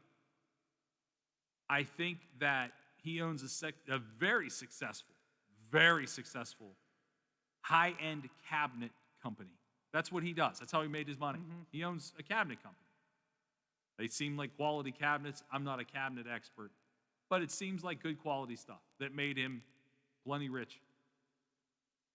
A cabinet company didn't close. Nope. It sold cabinets. It sold cabinets in March, April, May, June, July, August, September, October, November, and December, and did not shut down. Nope. And the crazy thing is, I just saw that he just got out of quarantine yesterday, too. Yeah. Governor Wolf, so. Look, it's scary. It's scary. You've been scared by it. I've been scared by it. My mother has it. You know people that have had it. Yep. I know people that have died from it. This is a terrible, terrifying thing. And the safety of people absolutely matters. I'm never going to tell you that it doesn't matter. It does matter. It does matter. But the livelihoods of people matter. I read a story earlier today. The number of people that can't afford or have access to. This isn't just being able to go to the grocery store and pay for food. This is having access. That means being able to go to a food bank and get food is possibly going to double from what it was in 2019. Double. There's not enough food availability to go around. And so if this guy opening his restaurant keeps 30 cooks, waiters and waitresses, greeters able to put food on their table, I'm here for it. I'm absolutely here for it. And if it can be done, if dining can be done, and I'll be honest with you, I don't know the stats on this, and I don't even know who we could ask. Maybe DHHR, I don't know. How much spread of COVID happens in restaurants? I don't know the answer to that. I mean, that's probably where there's probably been quite a bit of people that came out because you have to take off your mask to eat, if that's dining. if it's dining. Yeah, I mean, But- that's true. But also, I've seen plenty of places that have had to build an outdoor Yeah. space with 4 walls to cover it, 4 plastic walls with heaters on the Yep. inside. So why can you eat outside as long as it's inside outside? I don't Yeah, understand. that makes no sense to me either. No, I mean, if you're going to go across the board, hey, there's no dine-in anywhere. And then you put up a tent that basically is indoors. Yeah, I mean, I don't know how any of Kinda, that works. And I think part of the problem is, and, you know, there's part of me that wishes Bill was here because I'm sure he has something to say about it if he hasn't said it already. You can't, when you look at Tom Wolf and what he has decided to do, and this isn't not taking a shot at anybody that isn't real, this is all legitimate, you can look it all up. He allowed, and Levin allowed, a huge car show to happen over the summer on the Hush for one of their friends out in central Pennsylvania. I think 30-some thousand people attended this thing. Now, the information that we have about coronavirus today was not the same as it was in the summer. There's obviously more, and there's more of it. But credibility is credibility.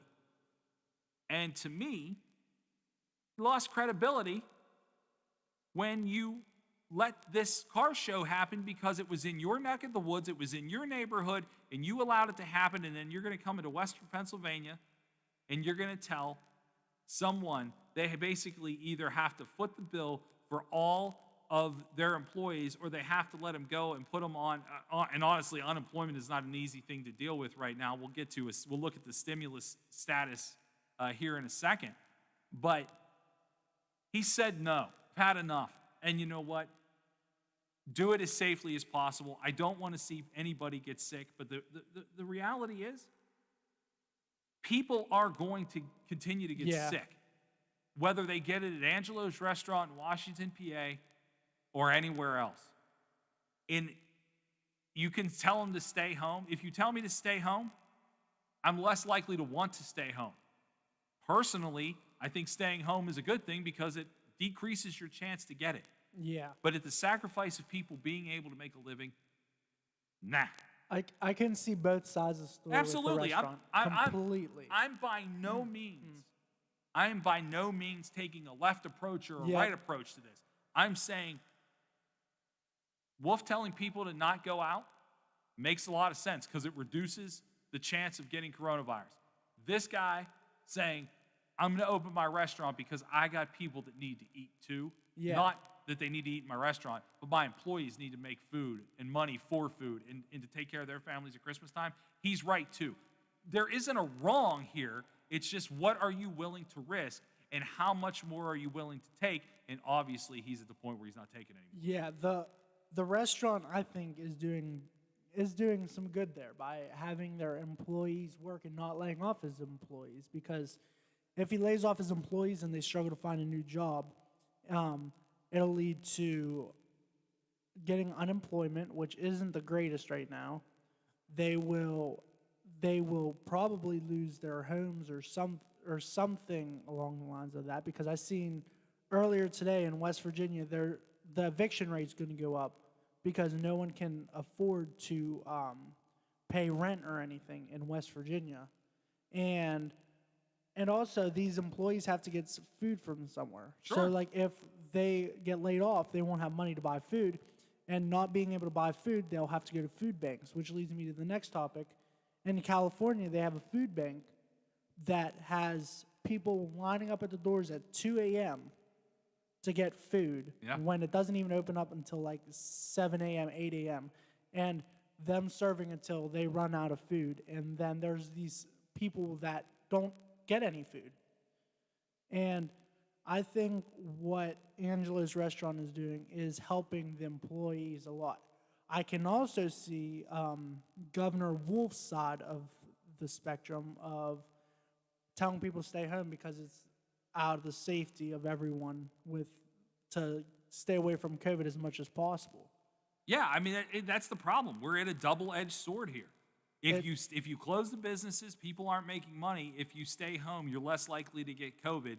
Both of those things are bad things. Having no money, bad thing. Having COVID, bad thing. They're bad things. There's a reason. This is a checks and balances life that we're living right now. And if being able to provide for your family comes along with the risk of getting COVID, it's not your fault that there's a risk of getting COVID, but you still have the responsibility at home to take care of who's there. My friend lives and works at Disney World in Orlando.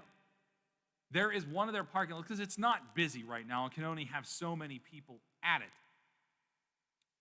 They have a 7.5-mile line outside every morning for people waiting for food distribution. 7.5 miles of cars waiting to pull up to get handed a box of food. Yep. Now, Florida is not the poster child for doing any of this right. They're not. They're not. I think that what Florida is letting happen is just a free-for-all. And I don't think that that's good either. I think the answer may lie somewhere in the middle. I'm not a politician, so obviously I'm not qualified to say what my solution would be. And I don't know that I have a solution to the problem. All I know is Florida is wide open for business in every way, shape, and form. That's probably not the way to do it. Shutting down everything is not the way to do it either. Yeah. And somewhere there has to be a manageable opportunity in between, looking at the status of what the future of unemployment and stimulus looks like. Still no deal yet. It's 4/27 on a Friday. This is all scheduled to be, supposed to be wrapped up in regular business hours today. And it's like, well, we've told everybody we may have to work over the weekend. Good. Work over the weekend.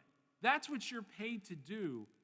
That is exactly what congressmen are paid to do, what senators are paid to do. You work until the work is done. Your work isn't, I peel potatoes at the potato factory, and it closes at 5. The government doesn't close. It doesn't close. Oh, you have to work over the weekend? You better figure it out. Yep. I'm so sorry that you're going to have to spend the weekend before Christmas working trying to help so many needy Americans. Sorry. But do your jobs. Yep. And right now, there is no solution as of right now to this stimulus / unemployment / eviction and every other thing that you can think of. And I got to tell you, even the first round of it wasn't enough to support what needed supported. And that isn't a right thing or a left thing. That is a human American citizen thing. It wasn't enough. Now they're saying, oh, well, they're trying to make a $600 check be a part of the stimulus package. You know what? At this point, that's honestly a slap in the face. You haven't done anything to stimulate this economy for months and months and months, and now you're going to give half of what you originally gave? Are you out of your mind? Yeah. How do you, to me, and look, we could all use $600. Somebody hands me $600 on the way out this door. I'll use it. I'll use it. I'll use it for whatever I need to use it for. And maybe that's throw it in my bank account. Maybe it's pay a bill. Maybe it's buy some food, Yep. whatever it is. I'll use it for what I need to use it for. But the fact that we're being made to feel like as a country that we're doing our best to give everyone $600, this is the richest country in the world. This is an embarrassment by both sides. To originally, this wasn't even part of the stimulus package. And I absolutely agree right now, extra unemployment benefits are necessary. The $600, I thought maybe in a lot of ways, was a lot more than I anticipated. But I think 300 is probably not enough, but that's what they're eyeing if they get this deal done. And $600 checks for everyone. Canada has given steadily $2,000 per citizen since this pandemic started. I have friends that are Canadian that are doing fine and have sent their money back. Now, Canada is a different place and does things differently, and I'm not overly stating that I want America to be like Canada. All I'm saying is it was never a question of we're going to try to do our best to take care of our citizens. They just did it.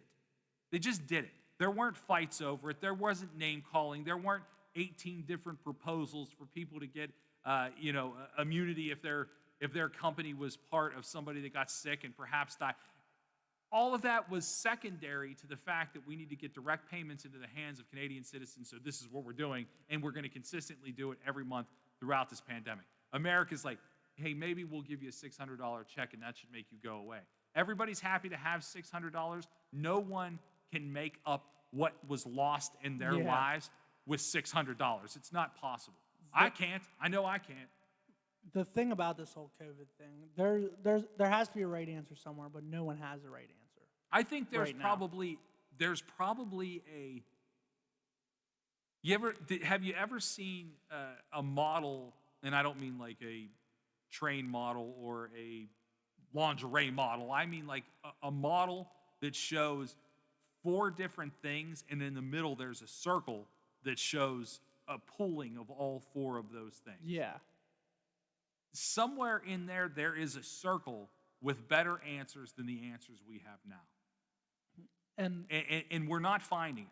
We're not looking for it. I really, truly can't say, hands down, that I feel someone is looking for the answers to these questions. I feel like this is a big game to a lot of people.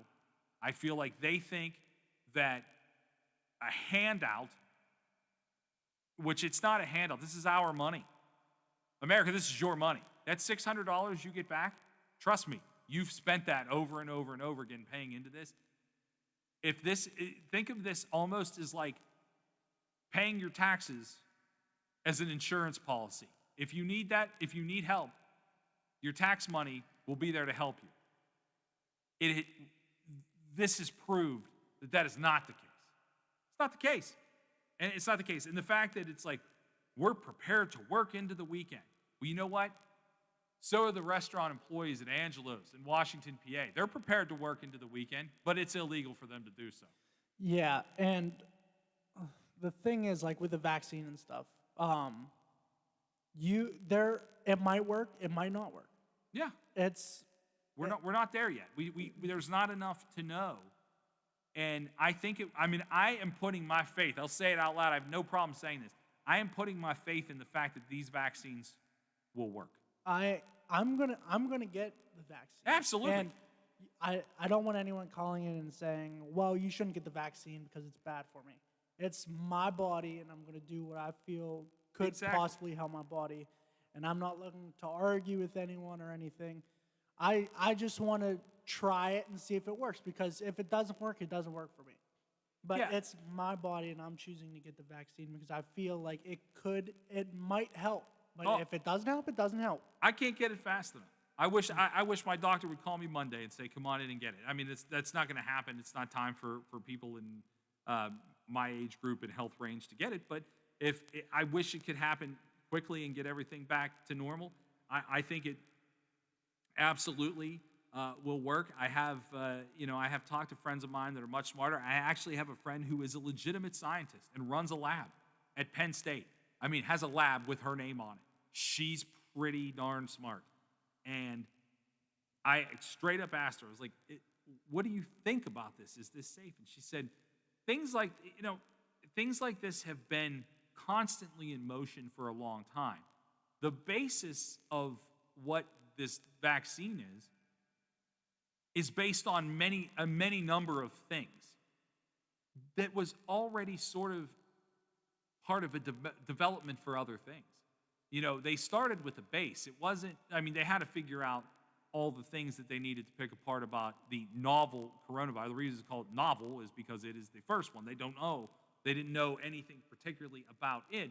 And so it has to take time to get that information. But the idea of what vaccines are and how they work has been around since before polio. Yeah. And when people just I know people want to come up with a solution and stuff, but arguing is not going to get anything done. It doesn't. Not at all. Like one side, like someone arguing with me is not going to get anything done at all. No. If you got to look at science. That's the only thing that you could maybe trust. But like in medicine, there's something called practice, like a private practice. Sure. Because people are practicing. No one knows what is going on right now. No, you someone, can't possibly know. Someone, you just got to practice and see what works. Absolutely. And that's why I plan on getting the vaccine, because if it works, then I'll be happy. Yeah, absolutely. I mean, it's trial and error, but people are also a big critic. One of the critical sticking points is it didn't take long enough. Technology is different now. The shared information is different now. This isn't just a problem in America, it was a problem around the world. And so when people share information, if somebody figures out half of this equation in Sweden and someone figures half of it out in North America, and they share that information, it makes it go faster, it makes the process move, and hopefully it is almost done. We're going to take a break. When we come back, we got a sports roundup heading into a big weekend of sports, college football, pro sports, hockey, and everything else. CJ and I will wrap it all up coming up on the Watchdog. The Metro News Update is brought to you by Thomas Auto Centers, Mall Road, St. Clairsville. Get the best deal at Thomas Auto Centers. West Virginia Metro News. I'm Chris Lawrence. A hitch in the distribution of the Pfizer COVID-19 vaccine for West Virginia. State Adjutant General James Hoyer says the Mountain State has learned the planned supply of the vaccine to be delivered next week will be less than anticipated. We were told last night potentially that states would receive potentially somewhere between a 40 and a 45% reduction in their Pfizer allocation. However, Hoyer says they have an alternative plan, provided the Moderna vaccine wins approval today, as it is expected to from the FDA. He says they'll be in line to fill those areas next week with the Moderna vaccine that we're supposed to get the Pfizer inoculation. Governor Jim Justice and his COVID-19 task force talking more about the vaccine and giving updates and developments with the coronavirus this hour. Watch the briefing at WVMetroNews.com. Numbers today from the DHHR show the active case numbers went back above 22,000 this morning in West Virginia. 1,266 cases confirmed in today's report since yesterday, and the positivity test rate at 7.28%. Meanwhile, in Washington, Congress expected to work through the weekend trying to hammer out a bipartisan compromise on a stimulus funding bill for those impacted. U.S. Senator Shelley Moore Capito. Those conversations are going on. All the leaders are talking along with the White House. I think we'll have this done in the next 2 to 3 days, and I think there's a lot in here that'll help West Virginia businesses and individuals. You're listening to Metro News, the voice of West Virginia. 2 of the state's premier ski resorts will open up for the season this weekend. The new Timberline opens today in Canaan Valley tomorrow. Joe Stevens at the West Virginia Ski Areas Association says that nor'easter this week is a big help. All the resorts already have snow on the trails that they've made, but all this natural snow that we've gotten this week, it is icing on the cake, as it may be, but it also, when people see it in the news or hear about it in the news, they start thinking about playing outdoors. From the Metro News Anchor Desk, I'm Chris Lawrence. In a hurry and need to see a doctor? The Woodsdale Health Center and Walk-In Clinic is located across from Little Caesars on National Road. Open 7 to 7 Monday through Friday. Patients can receive primary care, treatment of minor illnesses and injuries, wellness visits and physicals. There's also a lab draw station open from 8 to noon weekdays. A division of Wheeling Hospital, the Woodsdale Health Center is led by family physician Dr. Michael Wilson. Call 304-234-1971. They'll take good care of you. You might not be able to spend the holidays with family this year in person, but we can all still go home. Tune in to WTRF on December 18th at 7 p.m. for Home for the Holidays, a Loving Living Local holiday special presented by Wheeling Hospital. We'll reflect on the great holiday traditions of the Ohio Valley, Santa will read letters from local children, and we'll talk about the safe holiday memories you can make this year, plus more, including opportunities for you to win prizes while you watch. Join 7 News in staying home for the holidays.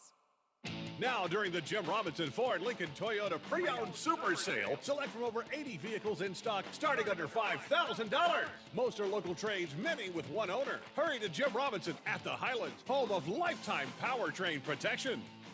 Now, during the Jim Robinson Ford Lincoln Toyota Pre-Owned Super Sale, select from over 80 vehicles in stock starting under $5,000. Most are local trades, many with one owner. Hurry to Jim Robinson at the Highlands, home of lifetime powertrain protection. The Watchdogs build a Fabio, the one guy Santa trusts to lead his sleigh when Rudolph calls in sick. The Build a Fabio Variety Show, weekdays 12 to 2, only on the Watchdog.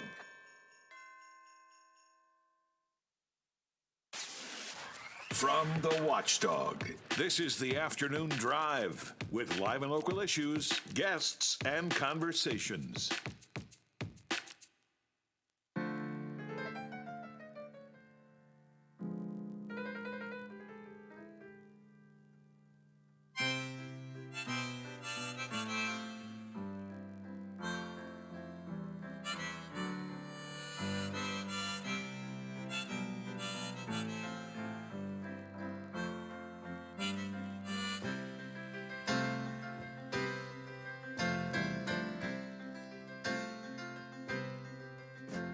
It's 9 o'clock on a Saturday. The legendary Billy Joel. It's the Watchdog. I'm Big Rig. That's CJ over there. We got basketball action tonight on one of the signals. CJ, tell the people where they can listen to the basketball tonight. Yep.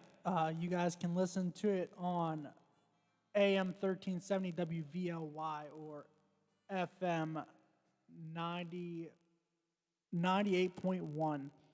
And that will be River at Shadyside at 7 o'clock. Okay, River at Shadyside tonight at 7 o'clock. Also, if you call during this last segment, you can get yourself a pair of Nailers tickets for tomorrow night's game. You can call us at 304-214-1600. Kind of wrapping up the show today with a lot of different sports information. Boy, I tell you what, we talked about this earlier. What are people doing with their time during COVID? When there were no sports, you could go out and play sports. I played a lot of golf.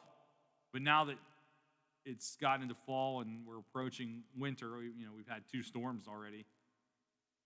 I don't know where I would be if I didn't have sports to consume.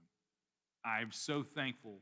Even though it's been a wacky world of sports and games canceled, moved, I think I'm watched Wednesday afternoon football at one point. Happy that there have been sports, and WVU well represented on the all Big 12 team. Tony Fields II receives Defensive Newcomer of the Year, while Darius Stills claimed Defensive Lineman of the Year honors. Both were selected on the first team all Big 12 on defense. Congratulations to them. Fields led the conference in tackles with 88 total. He also tallied 54 assisted tackles. The Stills brothers obviously are just fantastic football players in general. Letty Brown, he was the final Mountaineer to secure a spot on the first team. He was the lone Mountaineer on offense. I never thought we would see a world where the Mountaineer defense had more highlights, or highlighted players, I should say, than the Mountaineer offense. I'll never forget sitting at the stadium and watching the 70-63 game, WVU Baylor. It looked like, it was like I was playing a video game. It was unbelievable. The defense did really step up this year. Congratulations to Letty Brown. Obviously a fantastic Mountaineer, over 1,000 yards this season, and made the first team. He was very impressive. I hate that the Oklahoma game didn't happen and won't happen. Would have liked to have seen what could have happened. National Signing Day was on Wednesday. They picked up some guys that look like they have a lot of potential, so we'll keep our fingers crossed for the future of the Mountaineers. They also picked up 2 Scandinavian players. Yeah, a guy from Finland, a guy from Sweden did the Mountaineers. So we'll see what develops with them as they move forward into the who knows. You just don't know. Yep. It's very odd to talk about sports and go, you don't know. I kind of went crazy when I was here on Wednesday, and I won't retract my statements. I won't go over them in great detail either, but I actually think the college football playoff system is stupid. I do. And we're going to find out something interesting. First of all, I mentioned this the other day, and I'm not going to go crazy like I did, but the wrong Ohio team is in the top 4. Sorry. And it's the Buckeye fans. I'm not dogging your team. It is a great team. It's a great team. You've played 5 games. Cincinnati has played more games and has beat all their opponents. To me, there's no incentive for a player to look at Cincinnati as a possible place to go play if Ohio State may look at them. And the reason is because Ohio State is there all the time. And it's a great program. Again, this isn't a talk trash on your team. What was Cincinnati's record? Or They're 8-0. overall? Or what were they? Or they 11-0. Yeah, I mean, the Chanticleers, that's who I was thinking of. The Chanticleers are 11-0. Cincinnati is 8-0. What are they ranked? 8th. 8th? So they're on the outside looking in and not getting it. Yeah. I mean, that's just where we're at. And I hate that because it just goes to show you no matter how good you are, and Cincinnati's really good, are they better than Ohio State? I'm not even saying that they are. I'm not implying that they are. But they've earned it more, I think, in my opinion. I think they have. I think they have.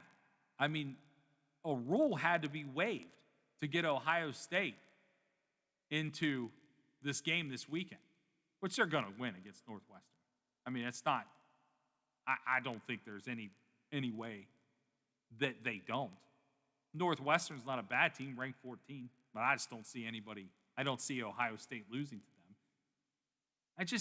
What is the incentive for recruiting purposes, especially for people to look outside of Ohio State, especially if they live within the state?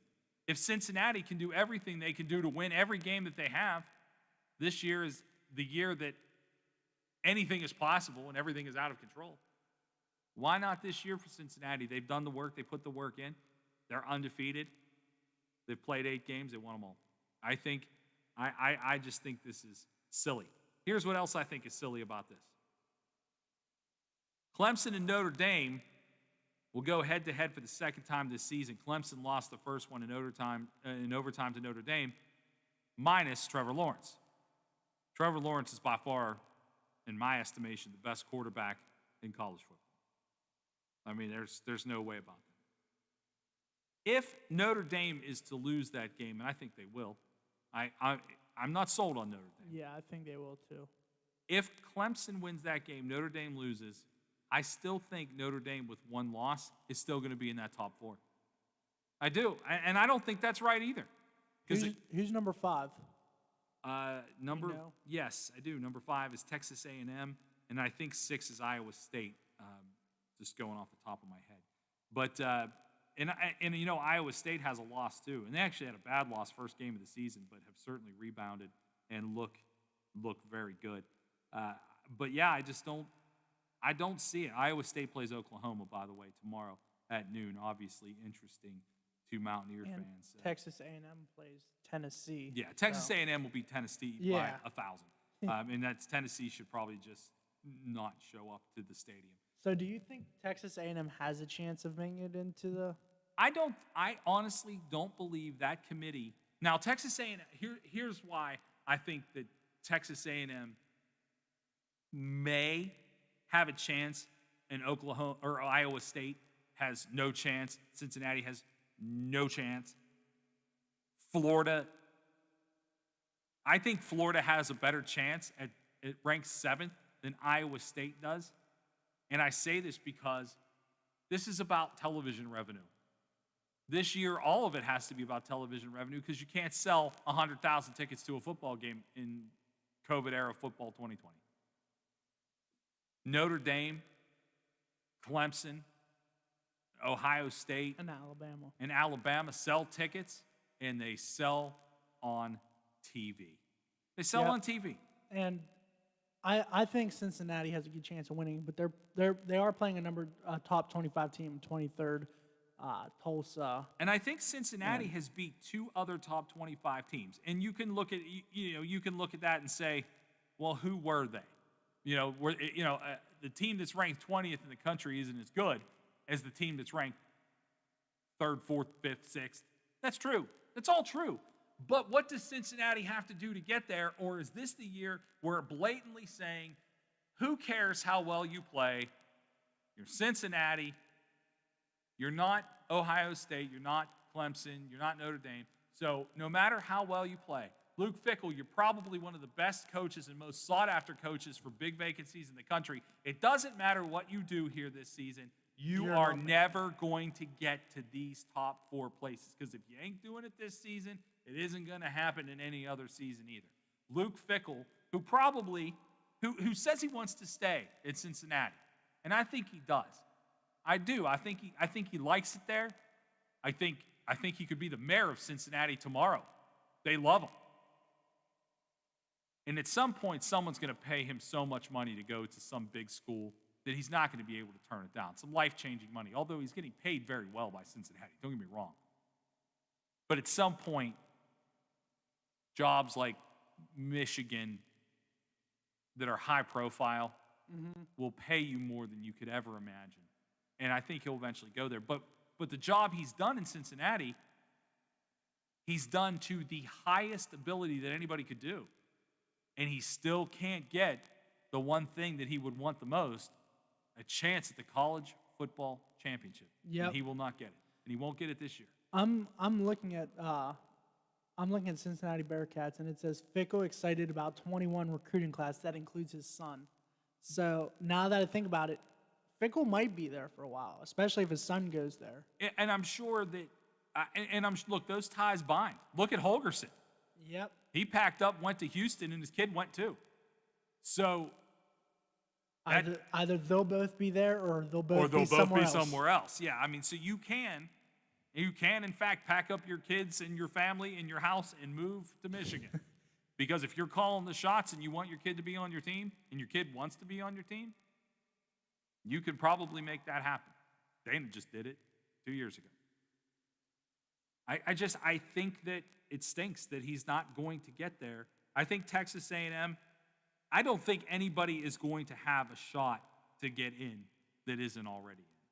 I don't think Ohio State is not going to lose this game to Northwestern. Although a much better Northwestern team, they're not going to lose. It just simply will not happen. I feel like it is the same teams every single It is. year. And that's Alabama, Clemson, Ohio State. I'm 1,000% sure that that's what they want, because that's who sells. I mean, could you imagine? Ames, Iowa is as big as this radio station and half the block of Main Street in downtown Wheeling where we are.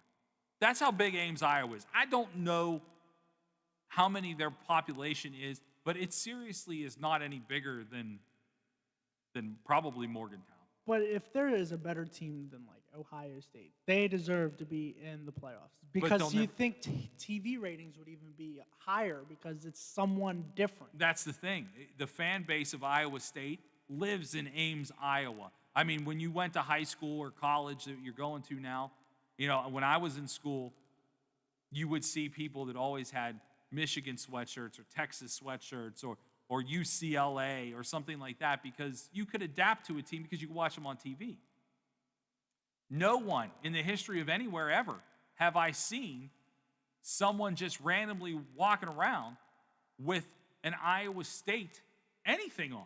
Their fan base lives in Ames, Iowa, which is not very big, and the football playoff committee does not care if a Cincinnati or Iowa State makes it. They have exactly what they want. They have Clemson, they have Notre Dame, they have Alabama, they have Ohio State. And that's what they're looking for. And so be it. There's really nothing you can do so much about that, but it just stinks that that's the way it's going to be. Let's switch topics as we get ready to close out the show. This weekend, we've got Steelers on Monday night. They're playing Cincinnati, the Bengals, that could probably not beat Cincinnati, the Bearcats, who actually would be the college football team. The Steelers will probably win the division this weekend. I hope they enjoy it, because that's the last time that they're probably going to win this season. And I hate to say that. I'm not a Steelers basher. In fact, I'm a Steelers enthusiast. But that team can't run the football. And in a foot of snow, which just happened, so it can happen, you're not going to throw these little 2-yard routes and hope that Juju or Johnson can turn them in to 15, 20-yard gains downfield. It's not going to happen in weather conditions like this. The Steelers can't run the football, and Ben can't move. And I have been a longtime supporter of Ben Roethlisberger. I think he is a generational talent. I think he has served Pittsburgh as well as any quarterback has ever had during my lifetime, including Terry Bradshaw. Terry won 4 Super Bowls. It was a different era of football. I think Ben has been an awesome and unique player. His off-the-field issues are exactly what they are, off the field. I don't root for the name on the back. I root for the jersey and the team. Yep. And so Ben, I think, in my honest-to-God estimation, I hope this turns into one of those great football movies where he goes, this might be my last one, but I'm going to go out there and do it the way I used to do. Toby Keith says, I ain't as good as I once was. Yep. I'm as good once as I ever was. I hope that he has the chance to move around and do the things that he used to do one more time in the Super Bowl and the end of this season, and then walk off into the sunset, because he's not doing the Steelers any favors. No. This offense that is set up specifically for him to not get hit and prolong his career is great for Ben only. Not the whole team. No, it is not great for the team, the fan base, the city, none of it. None of it. And again, an amazing talent, a generational talent, but he's holding the team hostage, essentially.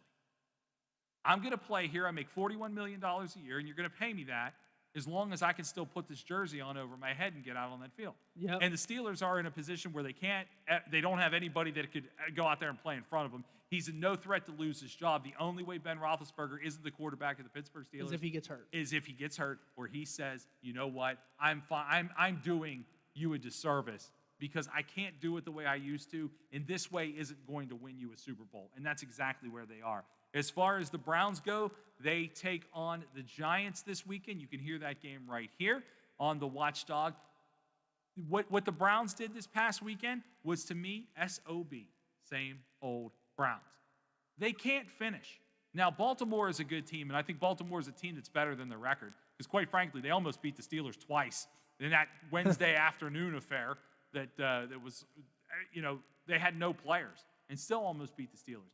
They're a team that's better than the record indicates. The Browns can't close. Baker can throw.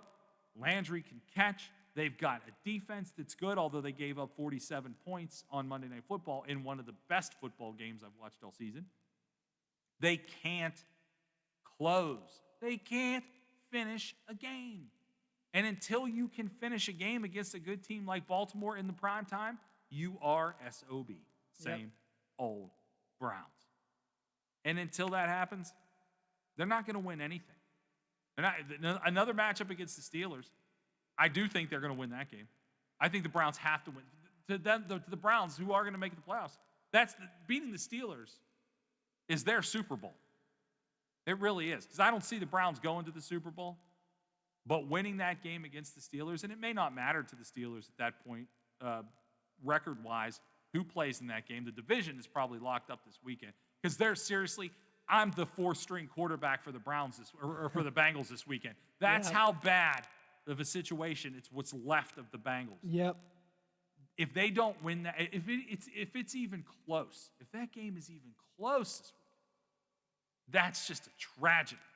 That just goes to show you there ain't no chance that they're going to pull this together. I look for the Browns to beat the Giants and continue their winning ways and setting up really a great matchup against the Steelers coming up in the future. But I don't know. I don't know. If the Browns can't win that one and they lost that heartbreaker on Monday, maybe they're going backwards. I don't know. Hoops again tonight. Who is it? What time is it? At 7 o'clock, River Red Pilots will take on the Shayside Tigers on AM 1370 WVLY and FM 97.7. Sounds good. Enjoy your weekend of everything. Be safe. Wear your mask. Let's go, Nailers. This is the Watchdog.